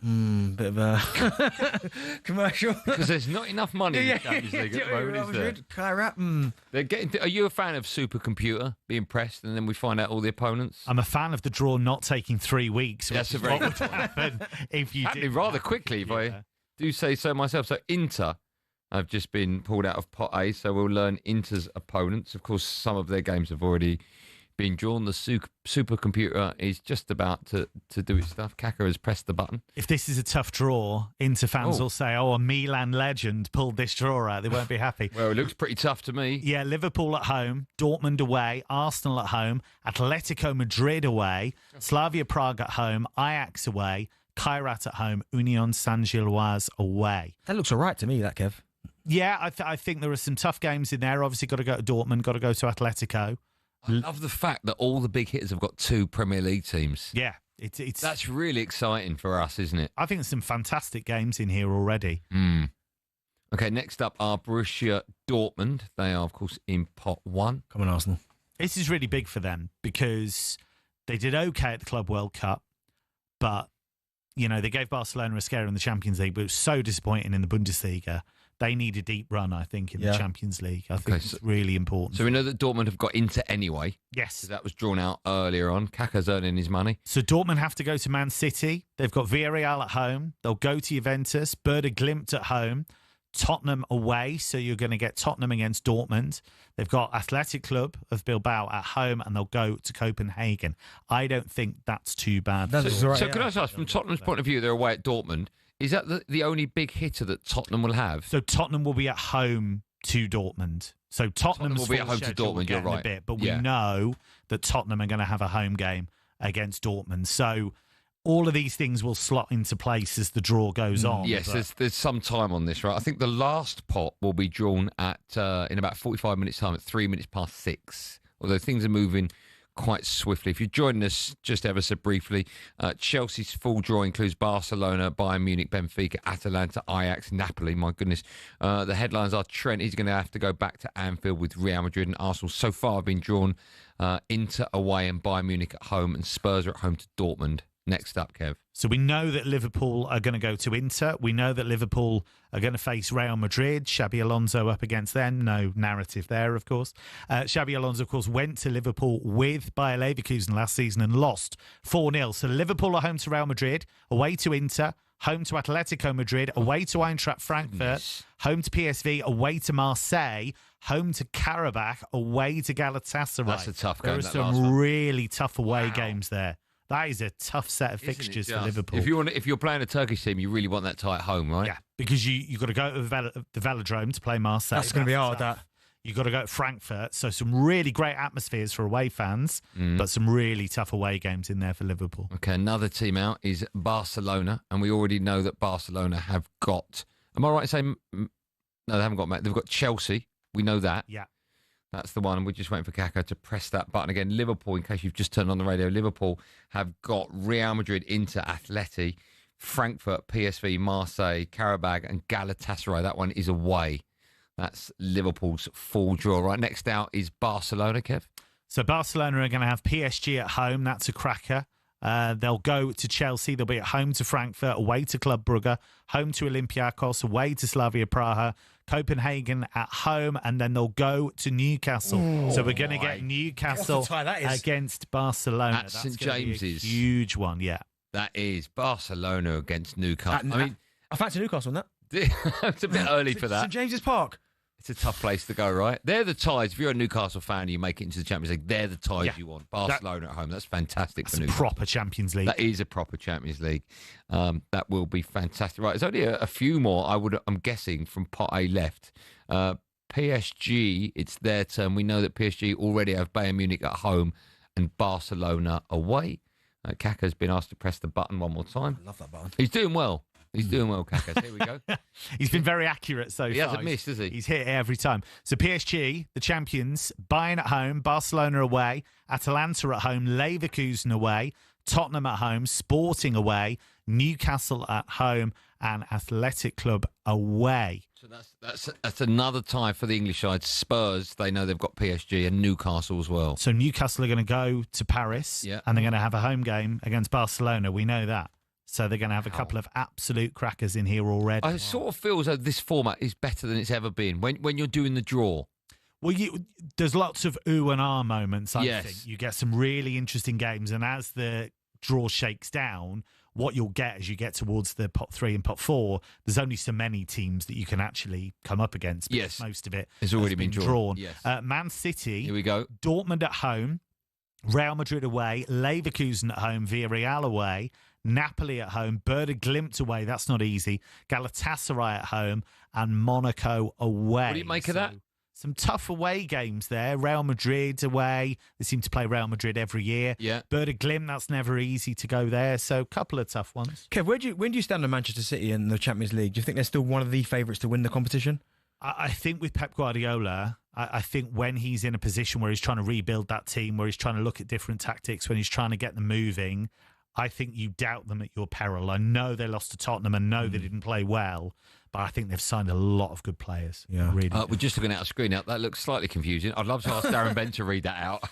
Well, so Good luck with that. So Paris have got Bayern at home, Man City, I think. Yeah, it's tough. Let me just go over a few while we're waiting for pot 2 to be drawn. The story so far: Chelsea, they're drawing 4 is Barcelona, Bayern Munich, Benfica, Atalanta, Ajax, Napoli, to name but a few. Liverpool have got some big games: Real Madrid, Inter away, Atleti, Frankfurt, PSV, Marseille away, Karabag at home, and Galatasaray away. Man City's draw includes Dortmund, Real Madrid, that one away, Leverkusen is at home, Villarreal away, and Napoli at home. You mentioned Bodo Glimt, that one's away, Monaco and Galatasaray. When I read that out, that sounds incredibly tough, actually, for Man City.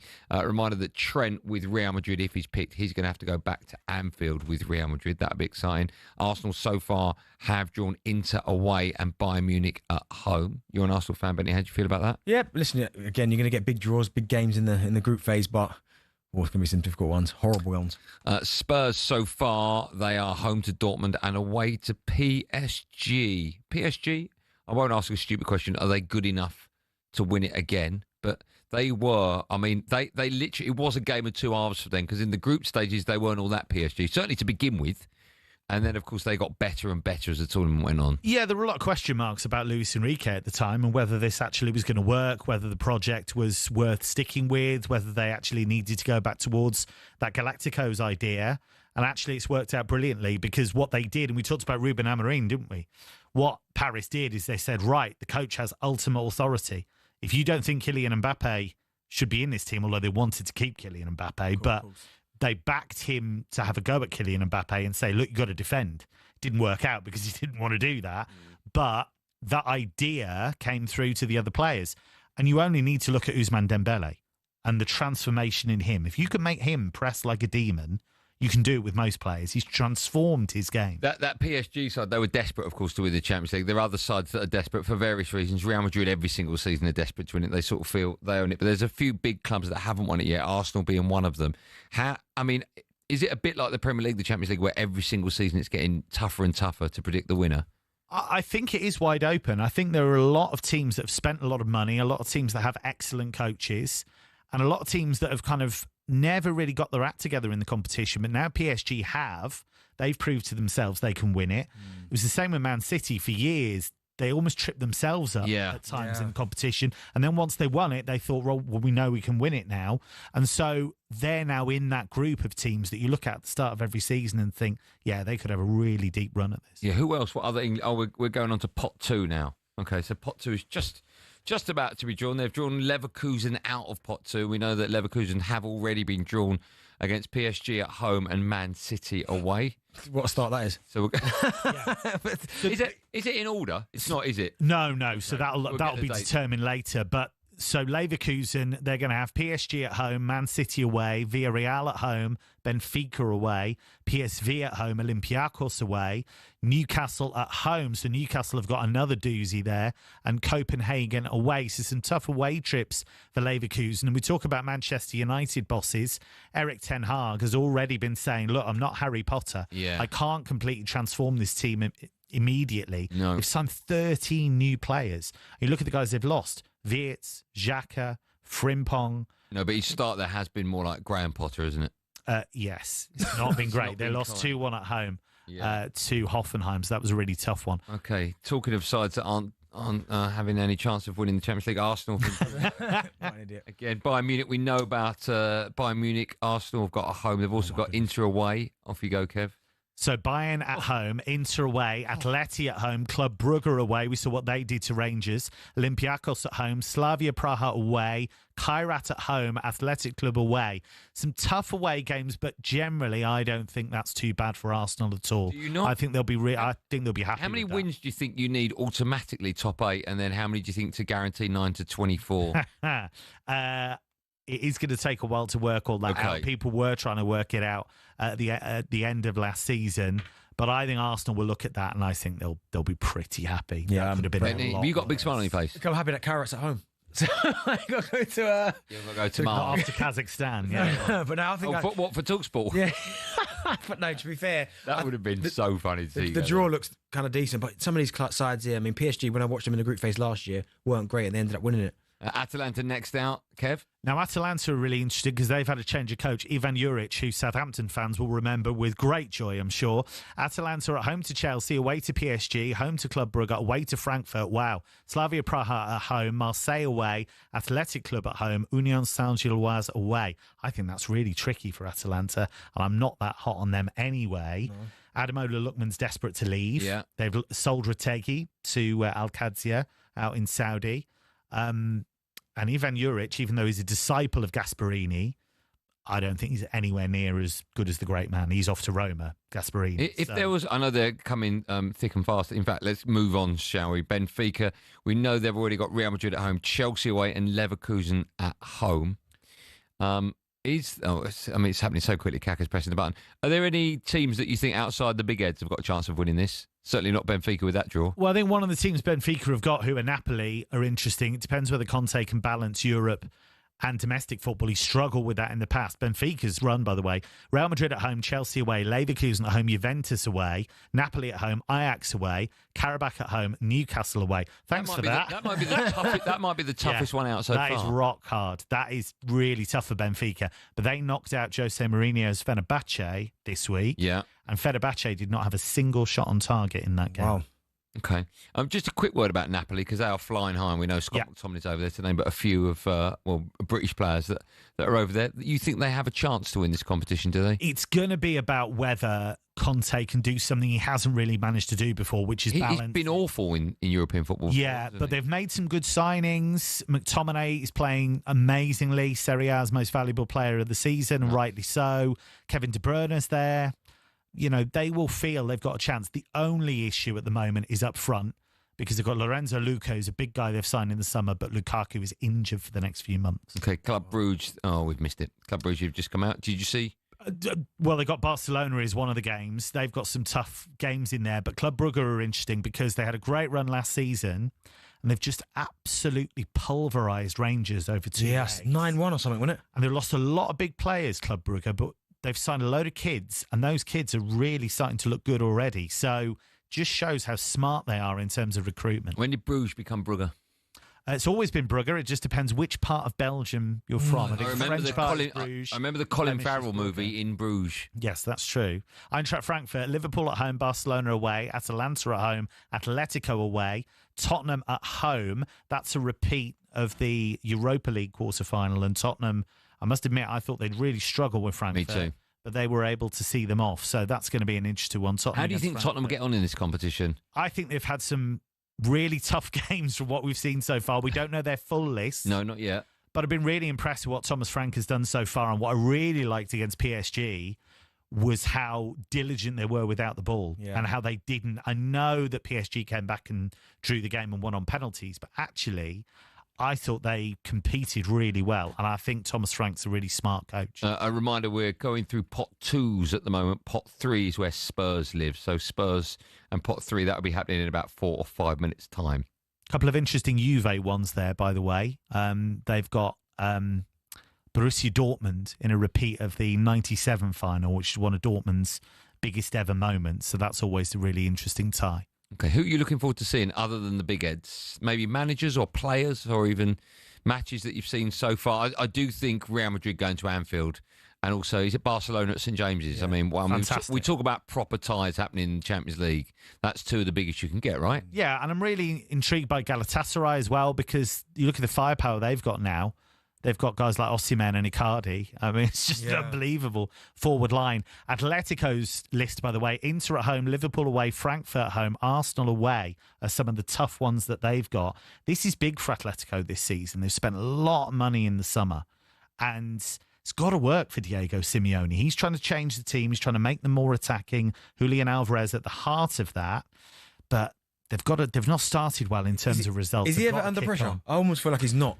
He's been there for about, over 10, 13, 14 years? If anyone's got credit in the bank, it's him. Okay, absolutely. Just quickly, because it's the last one out of pot 2, Villarreal, Man City, Dortmund, Juve, Leverkusen, Ajax, Spurs, Copenhagen, and Paphos as well. For me, the star is Marcelino, the coach. I think he's great. And it's in that tradition of Villarreal coaches. So you look at Unai Emery, won the Europa League. You look at Pellegrini before that, when they had that run to the semi-finals of the Champions League. I think Marcelino's the star. Okay, we're going to have a very quick break because pot 3 will be drawn in just a moment when we come back. And of course, as I've already mentioned, Tottenham Hotspur are in pot 3. So their fixtures coming up live and drive on talkSPORT after this.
Driver talkSPORT, it's me, Andy Goldstein Darren Bent is here, and our European football expert Kevin Hatchard is here. The draw for the Champions League is well and truly underway. We're into pot 3 now. In case you're joining us late, I'm just going to fill for a bit until the big hitters come out. Chelsea, if you're just turning on talkSPORT right now, Chelsea have Barca, Bayern Munich, Benfica, Atalanta, Ajax, Napoli, to name but a few. Liverpool, I'll give you the big hitters there. Liverpool got Real Madrid. That one's going to be at Anfield. Inter, Atleti, Frankfurt, PSV, Marseille, Galatasaray. Man City have got Dortmund, Real Madrid, Leverkusen, Villarreal, Napoli, to name but a few. Galatasaray, as I mentioned. Arsenal have got Bayern, Inter, Atleti, and Club Brugge. Trent, as I mentioned there, Trent's going to have to go back to Anfield with Real Madrid. Arsenal so far drawn Inter away and Bayern at home. Spurs, they're home to Dortmund, away to PSG is what we know. Spurs have just been drawn out. So Dortmund, PSG, Villarreal and Frankfurt. So the rest of Tottenham's draw is just about to come out. If Kaká, I know it's Zlatan Ibrahimovic, if he can be bothered now to hit that button. Zlatan, give it a whack. So they've still got a few big ones to come out, right? Yes. Kev, over to you. So we know they've already got Dortmund, PSG, Villarreal and Frankfurt. They've got Slavia Praha at home. They've got to go to Werder Glimt again, just like it did last season in the Europa League. Copenhagen at home, Monaco away. I think that's okay for Spurs. I think they'll look at that. I think that could have been worse. They've been to Werder Glimt already. They've dealt with those conditions. I think they'll look at that list and think some fun games, but we can absolutely go through. Yeah, I think Spurs fans will be over the moon with that. Yeah, I really do. I think they should. Should. And also, if you're a football fan, you always look at the countries you'll be going to, and they've got some nice countries to visit as well. I'm sure they'll enjoy a bit of Paris. Pot 3 we're up to now, and Werder Glimt have just been drawn out. We know they've got Man City, Dortmund, Juve, Atleti, Spurs. My goodness, Alex. You said they're going to be a tough team to play, right? Yeah, they'll love that, because this is a team that up until a few years ago, they've got to go Galatasaray as well. Wow. That's the worst. But this is amazing for them, because up until a few years ago, they'd never won the league. They've won the league 4 times under Chetio Knutsen. Look at some of the teams they've beaten. They've beaten Roma, they've beaten Porto, they've beaten Lazio, had an amazing run to the semi-finals of the Europa League. Just phenomenal. Kev, that could be the hardest, that. What I've just seen there with the teams that they've both got to play. Yeah, but they'll approach it the way they always approach it, and they'll believe that they can cause a couple of upsets along the way. And sometimes, to be honest, if you're an underdog, you want a lot of big hitters. Yeah, right? you do. Great away days. They're not going to win away it. Days, They're not going to win it. So let's have a proper league phase where we play some of the best teams in Europe. Do you think the days of like a Dutch team winning the Champions League have gone? Yeah, I do. I think the finances are so skewed now. The gap is so wide. I just think, look at the way PSV were destroyed by Arsenal last season. Look at the way Ajax have really crumbled. I mean, Ajax had that run in 2019 to the semi-finals, but that was a very special group. Was that Lucas Moura? Was it that guy in the hat-trick? Yeah. So that was a really special group of players. Yeah. It just is such a difficult thing to do now. And you look at the clubs that you would say are in that potential winner's circle, the resources they have are so vast. Yeah. Right, we're sort of coming towards the end of pot 3. Obviously, the draw sort of makes itself happen. The longer the draw goes on, the more complete it becomes. So pot 3 now, Olympiacos, their name's been pulled out. They've got Real Madrid, Barcelona, Leverkusen and Arsenal. What I'm fascinated by is we keep seeing Newcastle pop up, and every time we see Newcastle pop up, it's against a really difficult team. So I'm going to be really fascinated to see what their full list is, because I think they're going to have a really difficult set because they're in pot 4. Yeah. But some really fun games as well. Yes. Who was it at home? Oh, it was PSG that they absolutely destroyed, didn't they? Yeah. St James's Park. And that was really interesting, because that was one of the games where people said, is Luis Enrique really going to work as PSG boss? Because he went for basically a 4-2-4. He went for a really bold formation. They were absolutely pulverised in that game. Oof. But you look at the way that he's learned from that, and the players have learned from that, really developed since What's then. for a side like PSG, what's more important every season for them? Is it the league or is it the Champions League? And is it the same for Real Madrid? Real Madrid are expected to win everything. Absolutely. Is that what it is, yeah? Yeah. That's a very good answer. And to the point where it's not just, of course you're going to win, how are you going to win? Tell us how you're going to win. But what you judge on as a manager, if you fail, is it because you failed to win La Liga or the Champions League? There have been spells where they've not been great in La Liga, and that became really important, and the pressure was really on to get it back off Barcelona. But generally, you're judged on the Champions League. Yeah. I think. And I think Xabi Alonso will get a very small grace period, which includes that Club World Cup. I think the fact that they were demolished by PSG did not go down well. How far do you think Barcelona are from winning this competition again? They could win it. They've got the talent to win it. They've got the coach to win it. My worry about them is always that high line, because it gives all of their opponents an opportunity to play. So everybody's going to make chances against them. Not always going to score against them, and they'll whack in 4, 5, 6 goals against you anyway. But that is my worry. It's the same with Bayern. They are phenomenal going forward, Bayern. Unbelievable team. But there are huge gaps at the back. Which European country do you think has the best chance of winning this? Because England, we've got 6 teams in it. We know that Spain are always tough. Yeah, you've got to look one at from where? England, Spain, where else? Germany? I do think England, the depth that they have, I mean, it's obvious with so many teams, but I think, and they can win it in different ways. Liverpool, I think by the time we get to the really important games, I think Wirtz will have bedded down, Ekitike will have, some of the other new signings as well. I think they'll get their balance right, which they haven't got at the moment. And I think you look at Arsenal, any team that's strong without the ball, I think is going to have a good chance of going far. Just see Newcastle drawn against PSV. We're waiting for Newcastle to come out of pot 4. We're still on pot 3. I think this is the last name out of pot 3, I think. And that name is Napoli. So we'll just get confirmation of Napoli's draw, Kev. So we already know they've got Chelsea at home, Man City away, Frankfurt at home, Benfica away, Sporting at home and PSV away. So not a very forgiving section, but the next 2 aren't too bad. Karabakh at home and Copenhagen away. So some tricky ones there. But Napoli, I think, should expect to compete. And this is the challenge for Conte, because they've won Serie A without that European entanglement. Now they've got to prove they can balance 2 competitions. All right, let me just recap. So pot 3 is now complete. We're waiting for the final pot, which is pot 4, which does include some big hitters, Newcastle in there, Copenhagen, Monaco, Galatasaray. Some big teams in there. While we're waiting for them to get their act together, let me just go over some of the big stories. So Chelsea's draw in 4. I'll get your view on it, Kev. Chelsea's draw in 4 is Bayern Munich, Barcelona, Benfica, Atalanta, Ajax, Napoli. Are just some of the big names there. I mean, you want some big hitters, but you don't want all of them. It's a tough draw for Chelsea. Well, some interesting reunions in there as well, because you've got Antonio Conte, haven't you, with Chelsea? So that's going to be a really interesting one. Lukaku probably won't be back, but he could be. De Bruyne, of course, back at Stamford Bridge. Obviously, that was a long time ago. And I think Chelsea are really fascinating to me, because there's only so long that Enzo Maresca can talk about we're a young side, we're still developing. There's going to come a point with the amount of players they've signed, quality players they've signed. He's won the Club World Cup now. They're qualified for the Champions League, albeit on the final day. They've won the Conference League. They have to be competitive, and that has to start now. I do think they've been punching above their weight as quickly as they've done it. No one expected them to be that successful last season, right? And I include the Club World Cup in that. I didn't necessarily expect them to do what they did to PSG in the final. Yeah. But the depth they have, they've spent an enormous amount of money. And I know they sell well. I get that.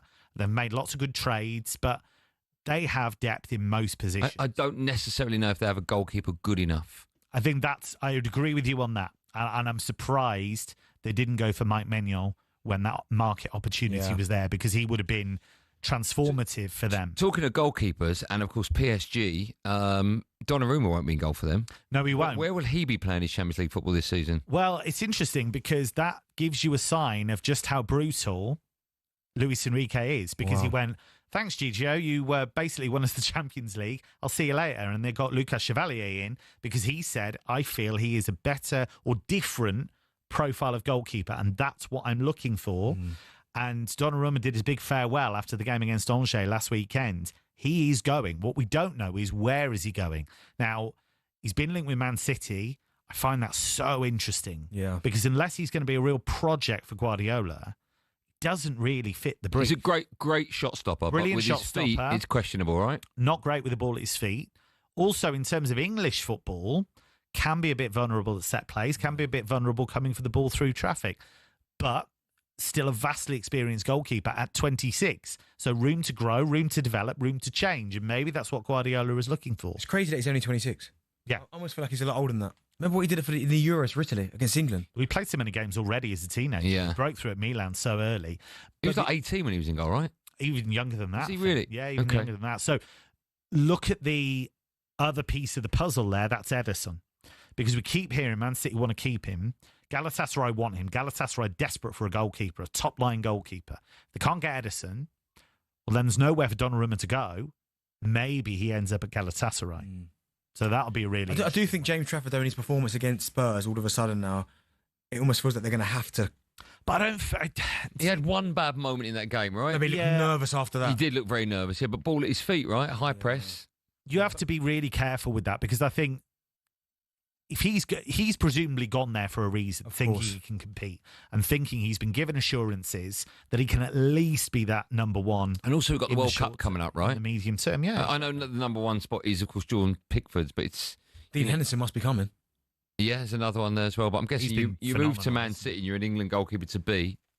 I'm guessing you're thinking you're going to have, hopefully, a big run of games. By the way, just letting you know, Newcastle fans, pot 4 is being drawn at the moment, and we're waiting for your name to come out the hat. It's not come out yet, but it will be in a matter of moments. So, Newcastle fans, stick around, because your name will be out of that hat in just a moment. The draw, in fact, for the Champions League has nearly finished. So after we get Newcastle's name out and we find out their group in full, we'll have a quick break for the news and sport, and then we'll go over every single group. You're going to stay with us, Kev, right? For at least half an hour. So we'll be able to go over every single, group, every single fixture. Schedule, basically. Well, that's what it is now. It isn't groups. It's one big league. In one big league. But we can look at those schedules and see who's got the toughest ones. And I think Newcastle are about to be drawn. So go on over to you, Kev. Newcastle's name's just come out, so we know that Newcastle already have Barcelona, Paris, Benfica, Leverkusen, PSV, Marseille and Athletic Club. That is amazing, you know. They've got to go to the Parc des Princes, they've got to go to the Bayer Arena to face Leverkusen, they've got to go to the Velodrome to take on Marseille, and they've got to go to Belgium to take on Union Saint-Gilloise, who are the Belgian champions. So some winnable games in there. You know, PSV aren't always great travellers. They're at home to them, home to Benfica, home to Athletic Club. They're better at home than they are away, home to Barcelona. So some belters in there for Newcastle, but also some games they'll look at and think, do you know what? If we can get a striker in or keep the one we've got, maybe we can win them. Right, okay, I think that just about is everything we need to know for the English clubs. We're going to have a quick break. We'll get lots of pieces of paper in front of us when we come back, and Kevin Hatchard will be going through every single tie of every single match. Fingers crossed. 3 hours, Jason Cundy will come in as well, I'm sure, to rub salt into the wound from last night's victory for Grimsby over my team, Man United, but also to get his view on Chelsea's opponents in the Champions League. So if you've just got into your car, the Champions League draw has just been made. We'll go all through the runners and riders right after this last hour drive coming up live on talkSPORT in seconds. Stay where you are.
What football ground are you thinking of when someone says this? Really tough place to go. Difficult place to go. Such a tough place to go. It's a tough place to go at the moment. It was a really difficult place to go, always. But what are the toughest places to go, really? We've scoured the planet to find out.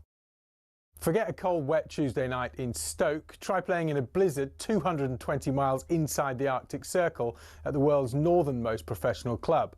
When Chelsea lost at Tromsø in Norway in the 97-98 Cup Winners' Cup, a massive snowstorm hit at half-time. These two boys and their brooms were absolutely no match for it. We're staying in Scandinavia for Scotland's toughest away day on a windswept cliff in the Faroe Islands. In Euro 2000 qualifying, Craig Brown's men were taken to fishing village Toftir. Kevin Gallagher called the pitch a cowfield and the wind like Pittodrie on a bad day. The Faroe Islands part-timers equalised in stoppage time, leading to these absolute scenes, and still one of Scotland's most embarrassing results. Daft little ground, silly game. But away trips don't come any tougher than a lung-busting schlep up the Andes to face Bolivia in La Paz. But now the Bolivians have taken home advantage to another level. The country's highest city, El Alto, 4,100 metres above sea level. Grass doesn't even grow up here. Bolivia have not lost here yet. The longest unbeaten run in any professional league ever belongs to Red Star Belgrade, or Crvena Zvezda if you must. They've gone 7 years without defeat at the Rajko Mitic in Serbia's Superliga. Their fans are pretty intimidating as well, but they're not as loud as this mob. Galatasaray's Ali Sami Yen Stadium's officially the loudest in world football. In a derby with Fenerbahce, Galatasaray fans set a Guinness World Record of 131 decibels. That's louder than Motorhead, and pretty tough to carry out your manager's instructions when you can't even hear them. However, our most intimidating away day is in Wales, where cameras can't enter and players can't leave. HMP Prescoed. This prison team was briefly kicked out the Gwent League over concerns about young opposition having to go in there. Now that's a tough place to go. Early June 1939, Germany. Always a tough place to go to.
Welcome back to the last hour drive on talkSPORT. It's me, Andy Goldstein Darren Bent, alongside and the equally brilliant European football guru that is Kevin Atchard. The Champions League draw has just been made, and in a moment Kevin Atchard will explain everything we need to know, because quite frankly me and Bentley haven't got a clue.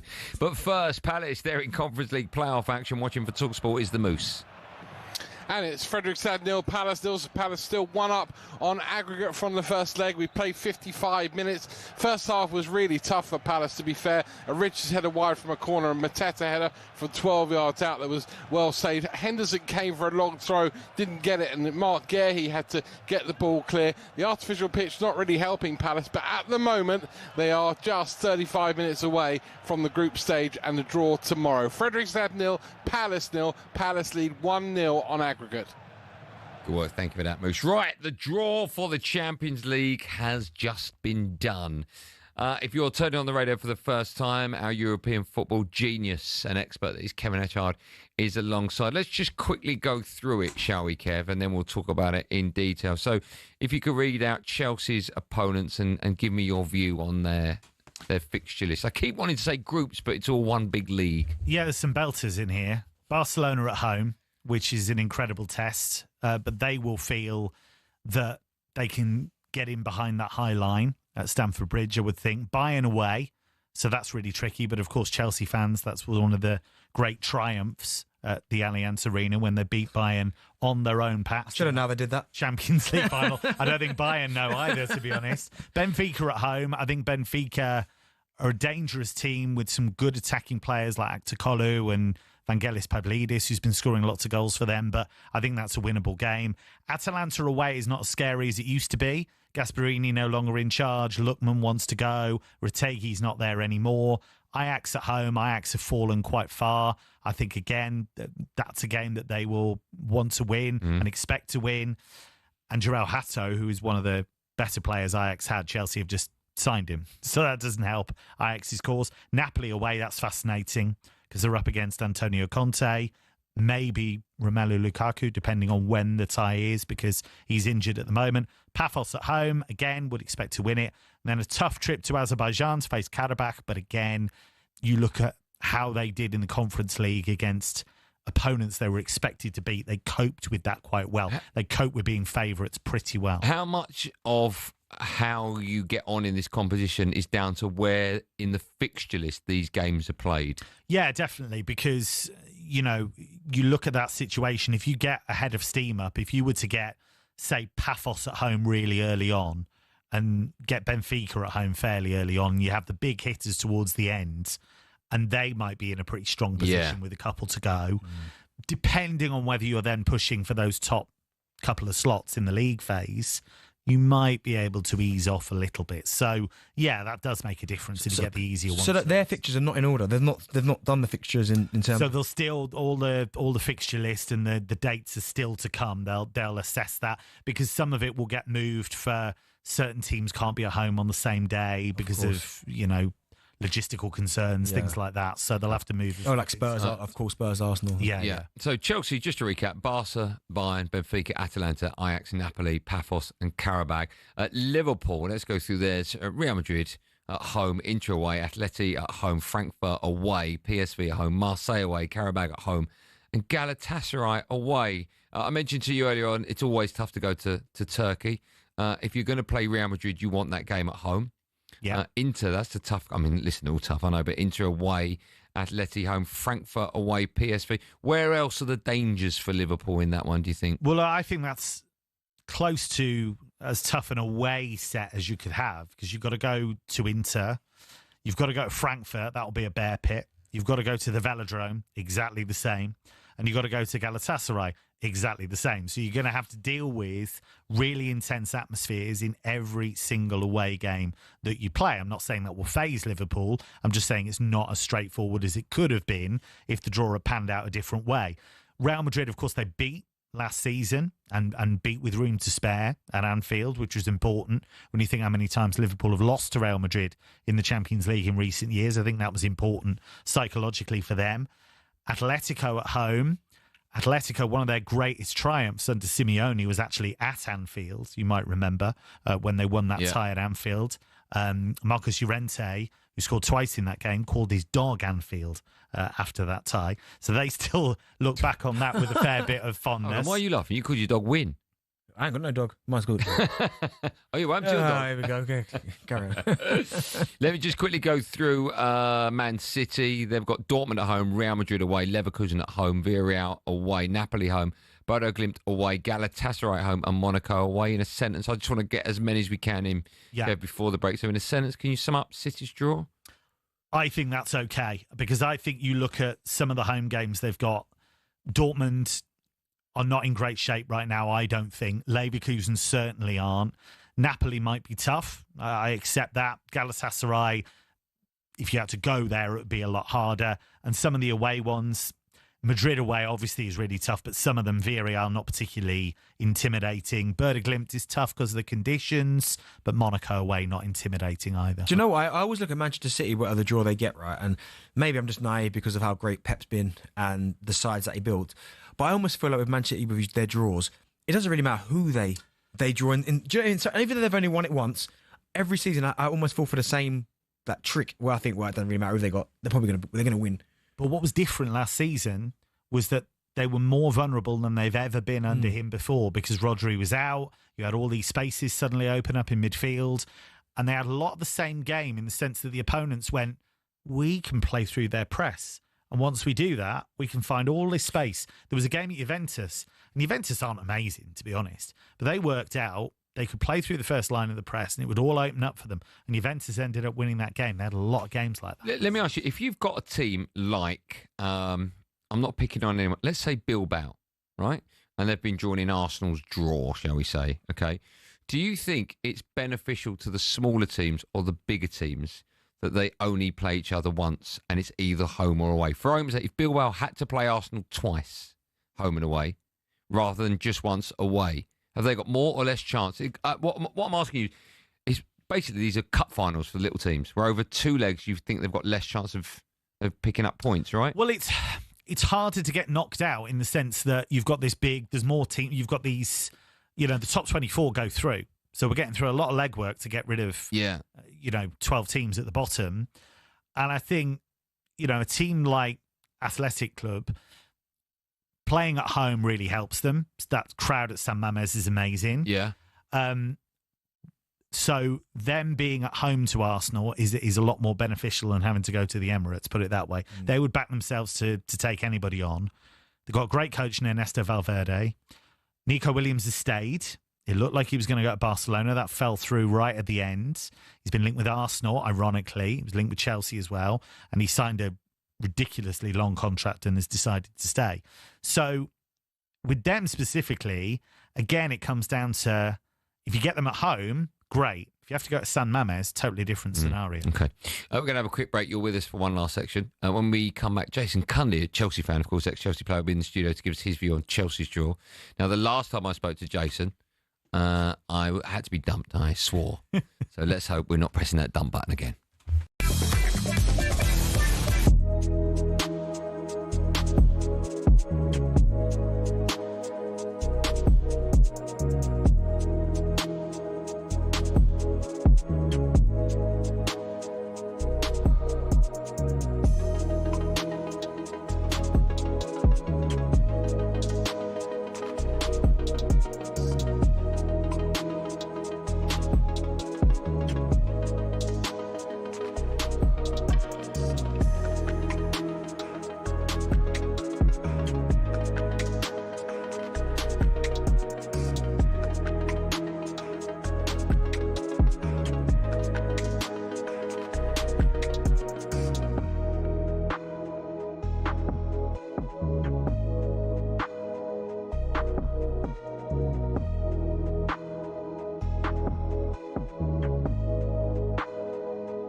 It's a drama. talkSPORT. Me, Andy Goldstein Darren Bent, alongside our European football expert Kevin Atchard's here.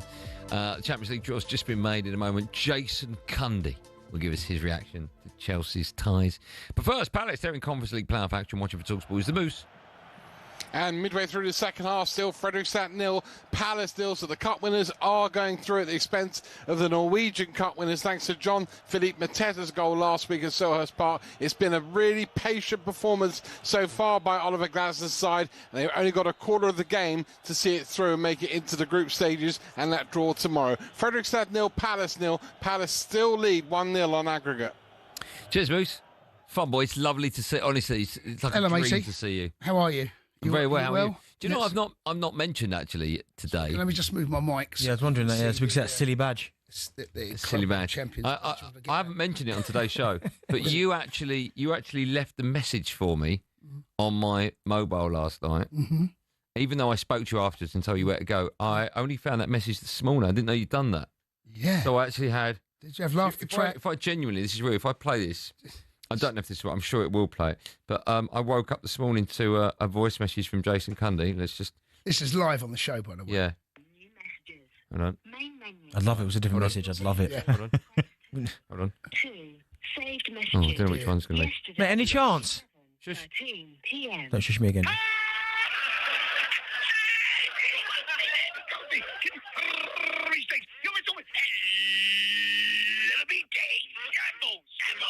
That's what I'd like. Yeah. Well, you know, to be fair, he deserved it. I mean, you took it well last night when you come on the show, so well done, you. Did he? But he did. To be fair, but then he dropped an F-bomb. So he didn't take it well then, did he? He didn't up until the F-bomb. Can I just say that had nothing to do with the result? I've always wanted to say that to you and O'Hara. Chelsea, let's talk about your side, shall we? Chelsea, you seen the draw? Seen the draw, bud. Let me just remind people. So Chelsea have got Barcelona, Bayern Munich, Benfica, Atalanta, Ajax, Napoli, Paphos, and carry a bag, as you would say. Carry a bag. Would you make it a tough draw for Chelsea? It is a tough draw, but do you know what, right? When I saw Barca, it's like Barca at home. Oh, come on. That's what you want, those. Carry a bag away. I mean, that's one of those you go, Barca at home. That's proper Champions League football. And that's what this new format has done. It gives you, it throws up these unbelievable ties. We've got Bayern away. That's the one. Bayern away. That's probably the first two are the toughest. Well, Napoli away? That'd be hard. Yeah, Napoli's away is tough. I'm not discounting that. The other ones, you kind of feel that, you know, we should navigate our way through. But Barca and Bayern, first two games. Well, we don't know if they're in order yet. Oh, we don't know. We don't know yet. Yeah, they've still got to completely confirm everything. Right, okay, but so that's not done yet, right? Okay. That's why we've got Kevin Atchard. Is that European that's why this. The Chelsea one's quite interesting, isn't it? Because it's a mix of games you'd look at that are fun, games you'd look at that are winnable, and that's probably what you want. I feel like Newcastle have got that to some extent. You've got Barcelona at home, that's amazing. You've got some great away trips, like going to Marseille, going to Paris, that'll be phenomenal. But you've also got enough games there, like PSV at home, Athletic Club at home, that you think we could probably rack up enough points to at least get in those playoffs. Maybe not top 8, but at least get in those playoffs. And I think if you've got that mix for the fans to have some great away games, also have some brilliant games against top European royalty, but also have enough in that 8 that you think, yeah, we should get 3 points there. That's kind of the perfect mix, I think. I do feel. What was the rubbish you won last season? Club World Champions. And what was the other one? Well, that one, yeah, I'll give you that. Yeah, Okay, but I sort of feel with honestly the cheek of you. The Conference League is worth more than the Club World Cup, sure. No, you'll get me winning that. But do you feel? Look, the teams we play. Come on, Kev. Also, how are you calling it rubbish? The state of your team. We're concentrating on the league now. You look no different. When we talk about Man United, honestly, your mob last night, mate. What are you lot up to? It's a joke, isn't it? No, we're talking. Right, listen, I'm going to ask you a serious question. Do you want me to ask you a serious question or not? Go on. I don't even want to ask you a question. Getting on my nerves. Wow, there, Jesus. I know. Do you so think, furious. Do you think your managers? Do you want to put this on? I've got one on already. The size of it. Do you not think your managers created a bit of a rod for his own back, in as much that nothing was really expected last season? You ended up winning 2 competitions. So this season in the Champions League, as a Chelsea fan, are you looking at this thinking, actually, we should do quite well in this now? I don't see the reason why we can't. Who are we going to be scared of?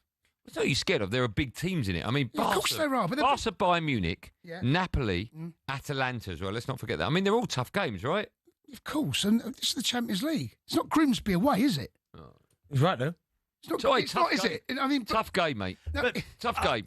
I think this whole Maresca thing about playing things down and saying, "Oh, we're a young side and we shouldn't be involved in the league," being in the league title race, is nonsense. Look how much they've spent. Yeah. Now, I believe that we should. I don't think we're good enough to win it. However, I think we're good enough to make a challenge, to put our front foot forward, because these boys now, and they're boys, right? This is the youngest squad ever in Premier League history. We've gone out and done that. We're a year older. I don't see any reason why we can't give a lot of big teams a bloody nose. We've not. Arsenal are the team that really are a bit of a... Liverpool as well. I know we beat them last season, but they'd already won the title. So that kind of doesn't really count for me. But that's where we want to be. City home and away, Arsenal home and away, Liverpool home and away. What do we look like? How do we fare up? How do we shape up? Listen, we beat PSG, right? Everyone thought we'd get battered. You smacked them to pieces. Right? So we can go toe-to-toe. We are capable of giving teams a real game. Now I genuinely feel this team has progressed enough to show that we can cause a lot. No one wants to see Chelsea in that group. Absolutely not. When Chelsea turn up at your place, right, and Spurs and Arsenal and Man City, I'll say. Don't make me say the word again. No. Oh, you want to dump me? Oh, no, he wouldn't do it on this show. No, do you know what? Right? For the show, disrespect. No, but do you know what? He was under the cosh a little bit, poor thing. Bit disrespectful, though, isn't it? You weren't coming now. Do you know? You weren't coming to our party. Do you know what? Why don't you both? Sorry. Do you know what's interesting? Is recently you've started wearing like clown outfits, which is ironic because for the last 3 years since I've left, you've both looked like clowns. Just quickly, Kev, I've got a question for you. Newcastle have agreed a £64 million deal to sign Stuttgart striker Nick. Is it Voltemade? Voltemade. What can you tell us about him other than how to pronounce his surname correctly? He's had an amazing rise in the last year or so because Stuttgart brought him in as a bit of a flyer, really, on a free transfer, and he just exploded under Sebastian Hoeneß. He's been scoring loads of goals. He was top scorer in the German Cup last season, which they won. He dug them out of jail in the German Cup on Tuesday. Actually, I was commentating on that. He scored in the 89th minute. He's very unusual. He's gangly, tall, but they call him Volta Messi in Germany because he goes on these amazing slaloming runs. I mean, his touch is crazy. So it's a lot of money, but it's a player that Bayern really wanted, but the money was too much for them. And I think they felt they could get that down a bit because they'd spoken to Voltemade's people and he was up for the move. So they thought, well, this will come down. Stuttgart will panic. And then Newcastle have come along and Stuttgart have said, well, we'll get the fee that we want, thank you. So I think there'll be pressure on him initially. He's a very genial guy, speaks very well. I think he'll get there, but he'll need a bit of patience, I think. But there's a lot to like about his game.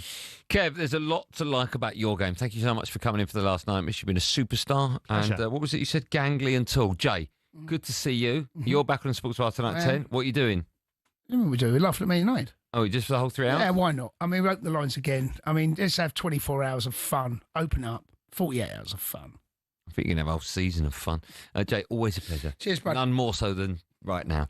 Kev, thanks for coming in. We've got 30 minutes left just under, me and Benny, so make sure you join us right after this live on Drive on talkSPORT for whatever we've got up our sleeves.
boxing. It's a sport that makes multi-millionaires out of the world's best fighters, but it's not as flush with cash as you'd think. We all see how much the likes of Tyson Fury or Canelo Alvarez make every fight, but that's not the case for those just starting out, or those who aren't even at that level. For example, if you've just turned pro and don't have a promoter, you have to sell your own tickets, cover the cost of the venue yourself, and pay the tax man at the end of it. You might not even break even, but if you do, you're looking at 5 to 10 grand max. A mid-tier fighter might make more like 10 to 50 grand, but you still have to give up half of that in costs. So unless you're fighting for a world title, it's tough to make money. One potential way of doing it, though, is being a journeyman. Here's former European champion talkSPORT's Spencer Oliver explaining how that could work.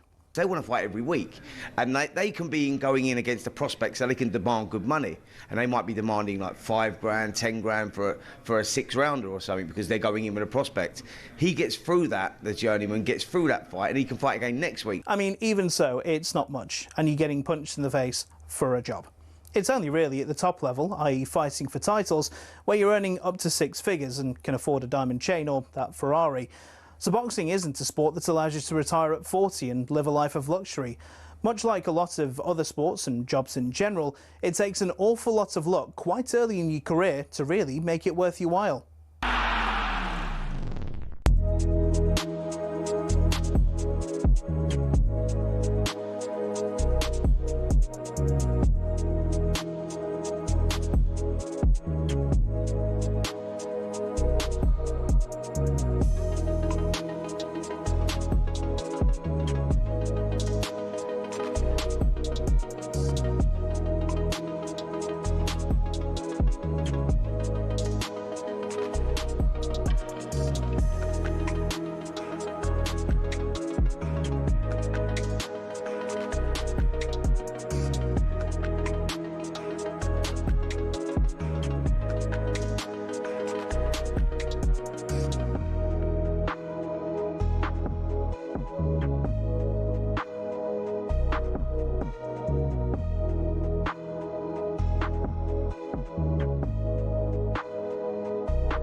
This is Drive talkSPORT.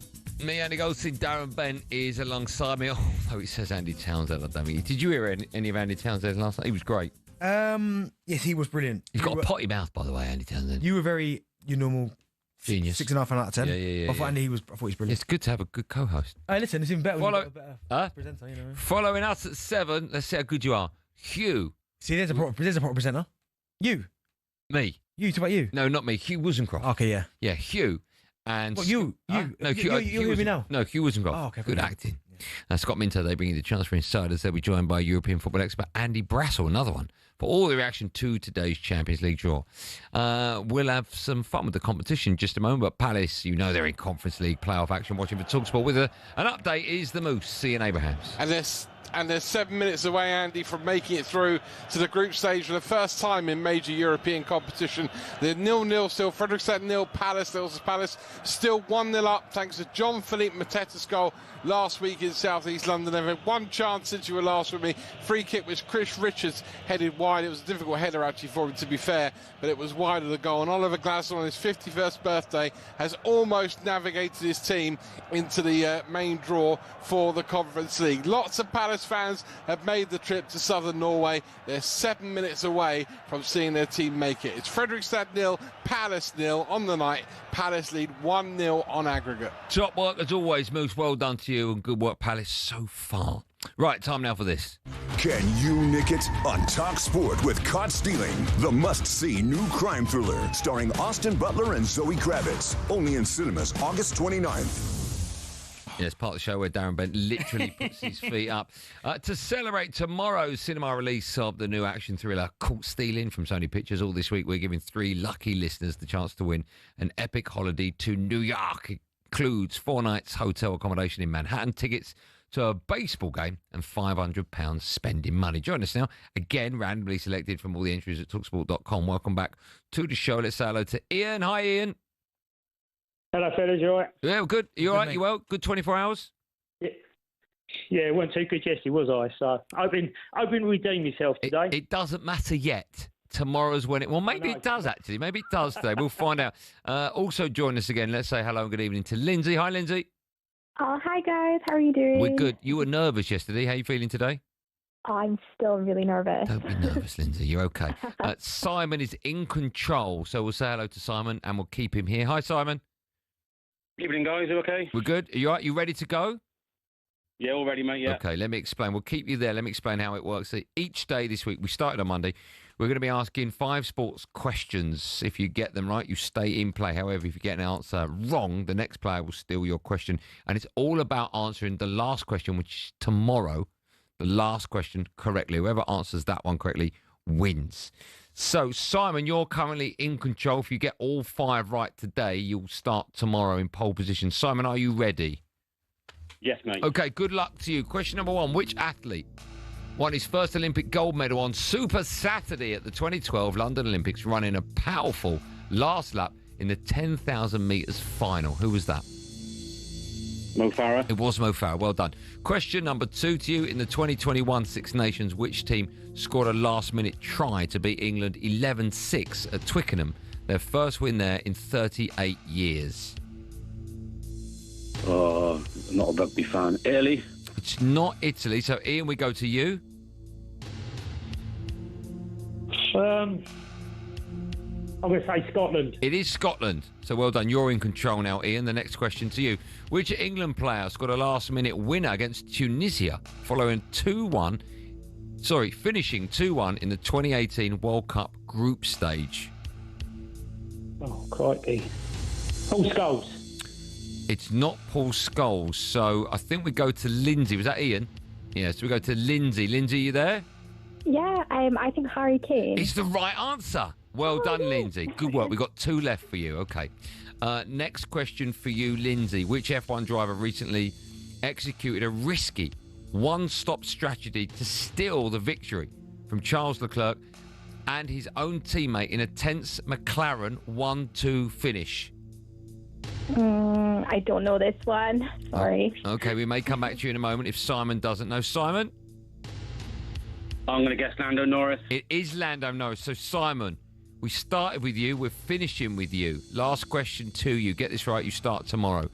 Which team in the Premier League this year had a 16-year-old debutant score a 100th minute winning goal to secure a 3-2 victory over Newcastle? Liverpool. It is Liverpool. So well done. You are in control again for the last 5 questions on tomorrow's show. All right, Simon, so get some sleep. Lovely, thank you. And good luck. I mean, obviously, you're going to get some sleep. Ian, commiserations, but, it's all about tomorrow, right? Yeah, I know. Yeah, I'm happy with that. Okay. I'm happy with that. Good stuff. And Lindsay, you were in control for a little bit, but it wasn't to be, but it might be tomorrow. Fingers crossed. Fingers crossed. Sleep well, all 3. We'll speak to you on tomorrow's show. See you tomorrow. Bye-bye. There you go. Ian, Lindsay and Simon will all be back tomorrow. I know you will as well. That was Can You Nick It? Thanks to Caught Stealing. Can You Nick It? On talkSPORT with Caught Stealing, the must-see new crime thriller starring Austin Butler and Zoe Kravitz. Only in cinemas August 29th. Can't believe you get paid the same as me for that section. Shall we? Well, in theory. Shall we just rattle through ever so quickly? The Champions League draw was made this afternoon. Let me just tell you some of the big hitters for the English clubs, and you can give me your view ever so briefly, Benny. Chelsea, Barca, Bayern Munich, Benfica, Atalanta, Ajax, Napoli, Paphos and Karabag. Yeah, some great draws in there. Barca at home is going to be tough. Listen, I'm no Kevin Achar, but on paper, looking at it, there's some really exciting ties. I'm thinking, I can't wait to watch them on TV. Yeah, me too. Liverpool, I just called out some of the big hitters. Liverpool got Real Madrid at home, so that means Trent going back to Anfield. Inter, Atleti as well, PSV, Marseille. Marseille's going to be horrible to go away. And also Galatasaray away. Yeah, tough. That is tough. Hostile fans. Man City, some of their games. Dortmund, Real Madrid away, Leverkusen, Villarreal, Napoli at home as well. Yeah, Napoli at home will be a good game. But again, Man City, Madrid away. I feel like those tests they know how to deal with those type of tests. You know what I mean, Manchester City, but. Okay, your team. What do you make of Arsenal? Some of their games include Bayern Munich at home, Inter away, Atleti at home. Yeah, listen, I think it's a good draw. I'm looking forward to. I'm hoping I get a trip to Inter away, which would be beautiful. Milan. I'd like to go to Bruges away. Lovely. Atleti, So Spain. we're not booking your holiday. At the No, moment. but I think it's to work. I'm looking at the way Maybe trips. do some drive shows from some of these. Yeah, games, shouldn't we? Italy. We should Come be on, doing that, Milan. Yeah. Let's do that. Slavia, Praha. Bless you. Spurs, some of their games. Dortmund at home, PSG away, Villarreal at home, Frankfurt away. These are tough games. I mean, they're all tough. I don't know what I'm saying. They are tough, but I think Spurs will be happy with that. I agree with you. I think there's no reason why Spurs can't beat Dortmund. Paris away is, of course, going to be difficult, but after that, they've already dealt with Frankfurt last year. I think they'll be pretty happy with that. Okay. And last but by no means least, some of the highlights for Newcastle is a home tie to Barcelona at St James's, and they'll be going to Paris to play PSG. Yeah, incredible. That game there is a must-watch. That Barca at home, because that St James's Park will be loud as it's ever been probably. There's probably maybe 2 or 3 teams that you want at home, and Barca's definitely on that list. Yeah, but you then, on the flip side for Arsenal, I would hate, I know they couldn't, but Newcastle away just feels like one of the hardest places in the Premier League to go. I agree. Right, I'm sure if you stay with Talk Sport, in fact, I know for a fact that Hugh Wozencroft takes over from us at 7, so he'll go through all of that in case you're just... Who will? I won't be. I thought Hugh will. I'm not, it's you. Oh no, Hugh. No, it's definitely not me. It's Hugh. That's not me. No, I said Hugh's doing that, not you. No, it's not me. No, I'm just signalling to John if And we that's can at go work. to a break while we...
Sharp and talkSPORT, it's me, Andy Goldstein. Darren Bent is alongside me. A reminder, are you ready for the joke again? 4 nights at 7, Hugh will be in the studio. Who, me? Huh?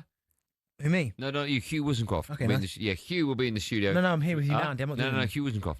To bring you the transfer insiders alongside Scotty Minto. They'll be joined by Andy Brassel for all the fallout from today's Champions League draw. Just quickly, Newcastle have agreed a £64 million deal to sign Stuttgart striker Nick Voltemada. I mean, that to me says that Alexander Isak's just about to leave. Well, still not. Yeah, I think they still want one more. I think they might get this over the line as well, and then they'll be happy. Maybe, yeah. I imagine. Just quickly talking about strikers. What have you made of Cisco's start to life at Manchester United? Cisco, whatever you want to call him. Nothing yet. Yeah, nothing yet. I thought he showed a couple of signs last night, a bit of movement. I thought, we had a header. He's got an unbelievable spring. That's what I do know. Yeah. But it's tough for him. Going to Manchester United, trying to lead the line. When you're playing so tight and not with wingers. No, and there's no real chemistry yet between him and Cunha and Bruno and Bremo. So at the minute, it's just you've got good players in the wrong system. Not so much wrong formation, but just wrong system, because I like Cunha. I think he's really good. I like Bremo, but Bremo's better coming from wide. Scored a really good goal. It's stunning, isn't it, how bad we are? Like Bruno's best position, I don't care, is number 10, behind the front man. Of course it is, yeah. He cannot play holding midfield. No. It just won't work. No, because he's not holding midfield. No, so the manager's got It's like saying Casemiro's best position is a 10. And it's nuts. No, so that's why I think the manager might have to make a big decision and go, right, either Cunha and Bremo, he won't do it, one of you's dropped. He doesn't change his mind. He's going to have to. Or he's going to lose a job. Yeah, well, you know what's going to happen, right? Yeah, nice payout. If we lose against Burnley at the weekend, do you think he's gone? No, not yet. Do you think he can go before Christmas? Yeah, if you get beat every game between now and then, yeah. Even draws. Yeah, We've no. got Liverpool coming up soon. Yeah, no, but then no, Man City. I think we've got Man City. Yeah, but those are the games I never think that get you the sack. It's the games like the Burnleys You're right. and the Grimsby's and we never really not struggled, but our problem was always not beating tiny teams. Yeah, like you put in a good performance against Arsenal, but like got beat. Fulham. Yeah, that's a prime example of where United are. If you got walloped by Liverpool 5-0, everyone would go, "What do you expect?" It's Liverpool. Yeah, or but Man City. If we lose 2-1 at home to Burnley, then everyone goes, "Oh my goodness, crisis!" We got problems. The Moosies watching West Ham. They're in action at the moment. Their game is just about... Sorry, Crystal Palace. I'm used to saying West Ham with the Moose. Crystal Palace, they're in Conference League qualifying action. The referee, I think, has just blown the whistle for full time, and I would imagine, Moose, it's good news for Palace fans. It is good news for Palace fans. The European adventure will continue. They'll be in the draw tomorrow. It finished Fredrikstad 0, Palace 0. So Palace win 1-0 on aggregate. John Philippe Mateta's goal a week ago, the only one in the tie. But right at the end, both sides could and should have scored. First, Palace had a broke up play and sent Mateta clean in on goal. Only the goalkeeper to beat. The goalkeeper, though, blocked it with his leg straight up the other end when Fredrikstad a shot from the edge of the box just over the top of Dean Henderson's crossbar. But the English Cup winners knock out the Norwegian Cup winners, and Crystal Palace in the Conference League. Their European adventure will continue. They'll be in the draw tomorrow. It finished Fredrikstad 0, Palace 0. Palace win the tie 1-0 on aggregate. Yeah, well done. Thanks, Moose. Well done, Palace, in the draw for tomorrow. That'll be live on talkSPORT as well. Just a quick word from you, Ben. That's great news for Crystal Palace. Yeah, it's great. Obviously, it was harsh, obviously, having to drop into the Conference League, but fair play to them. They've done what they needed to do now, and the Oliver Glasner train rolls on. Yeah, it does indeed. That draw tomorrow through drive time, or just before, actually. Our producer, One More Billy, has apparently been granted permission to leave the nursery and join us in the studio. You right, Bill? Yeah. You put your mic on now, look. You can't even speak. We've got about 2 minutes for the end of show quiz. Yeah. Love the end of show quiz. Yeah, what do you reckon it's about today? Probably Champions League or like Crystal Palace. I'm guessing it's Man United. I'm guessing the onslaught continues. Andy, do you want to go first? Is it about Man United? Man United and Ruben Amorim got smashed last night. You'll get smashed tonight. You carrying on like that, Bill? Oh. That sounds wrong. Which of these would get you the most smashed? Whoa! 5 pints, 1 bottle of wine, 3 shots of whiskey. Who? Get who? Because the whiskey ain't touching you. Whiskey don't affect me. But a bottle of wine would destroy me. What's got the most units in? Right, okay. When you a bit of tension bed, John? Can we do it? Thank you. What's got the most units in? 1 bottle of wine? Yeah, 5 pints, 3 shots of whiskey. 1 bottle of wine. Nah, 5 pints, 11.5 units. All right, okay. Don't drink. Drinking's bad. Yeah, drinking is bad. Yeah. Benny, you ready? Yep. Ruben Amorim was What's his name? What's his name? Why'd you underwater for that? Long show. Ruben Amorim was hiding during the penalties last night. What's the world Whoa, record Bill! for the biggest game of hide and seek? What do you mean the biggest game? What? How many people were in it? Yeah. 90 people, 700 people, 1,500 people. 1,500. Yeah. Yeah, I played. It was a good game, actually. Enjoyed it. Yeah. Andy, do you want one more? Ruben Amorim could get the sack. What's the fastest time to do 100 metres in a sack? Oh, my guess would be something like 13 seconds. What you got? 12 seconds, 25, 12. 40. It can't be 25, 12. 25 seconds. That's beatable. You could beat that. What's that? I could beat that. What was the question? 100 metres in a sack. 100 metres in a sack. You're not beating that. 25 seconds? What, 100 metres in a sack? Yeah. You don't think so? No. Absolutely not. I think we should try that. Me and you getting a sack. Oh, no, that sounds wrong as well. That's what we've got time for. Well done. Round of applause for... what have we got? Oh, yeah, of course. So all this week, Darren Bent has been chat GPTing the outro. So I'll leave you with, thanks for listening. Make sure you join us for the last show of the week tomorrow at 4 p.m. Have a good evening. Be safe, everyone. Be safe. But Benty, how would you like to round off today's show? Well, I would like to round off by saying, stay curious, stay inspired, and keep chasing your dreams. This is Darren Bent, signing off.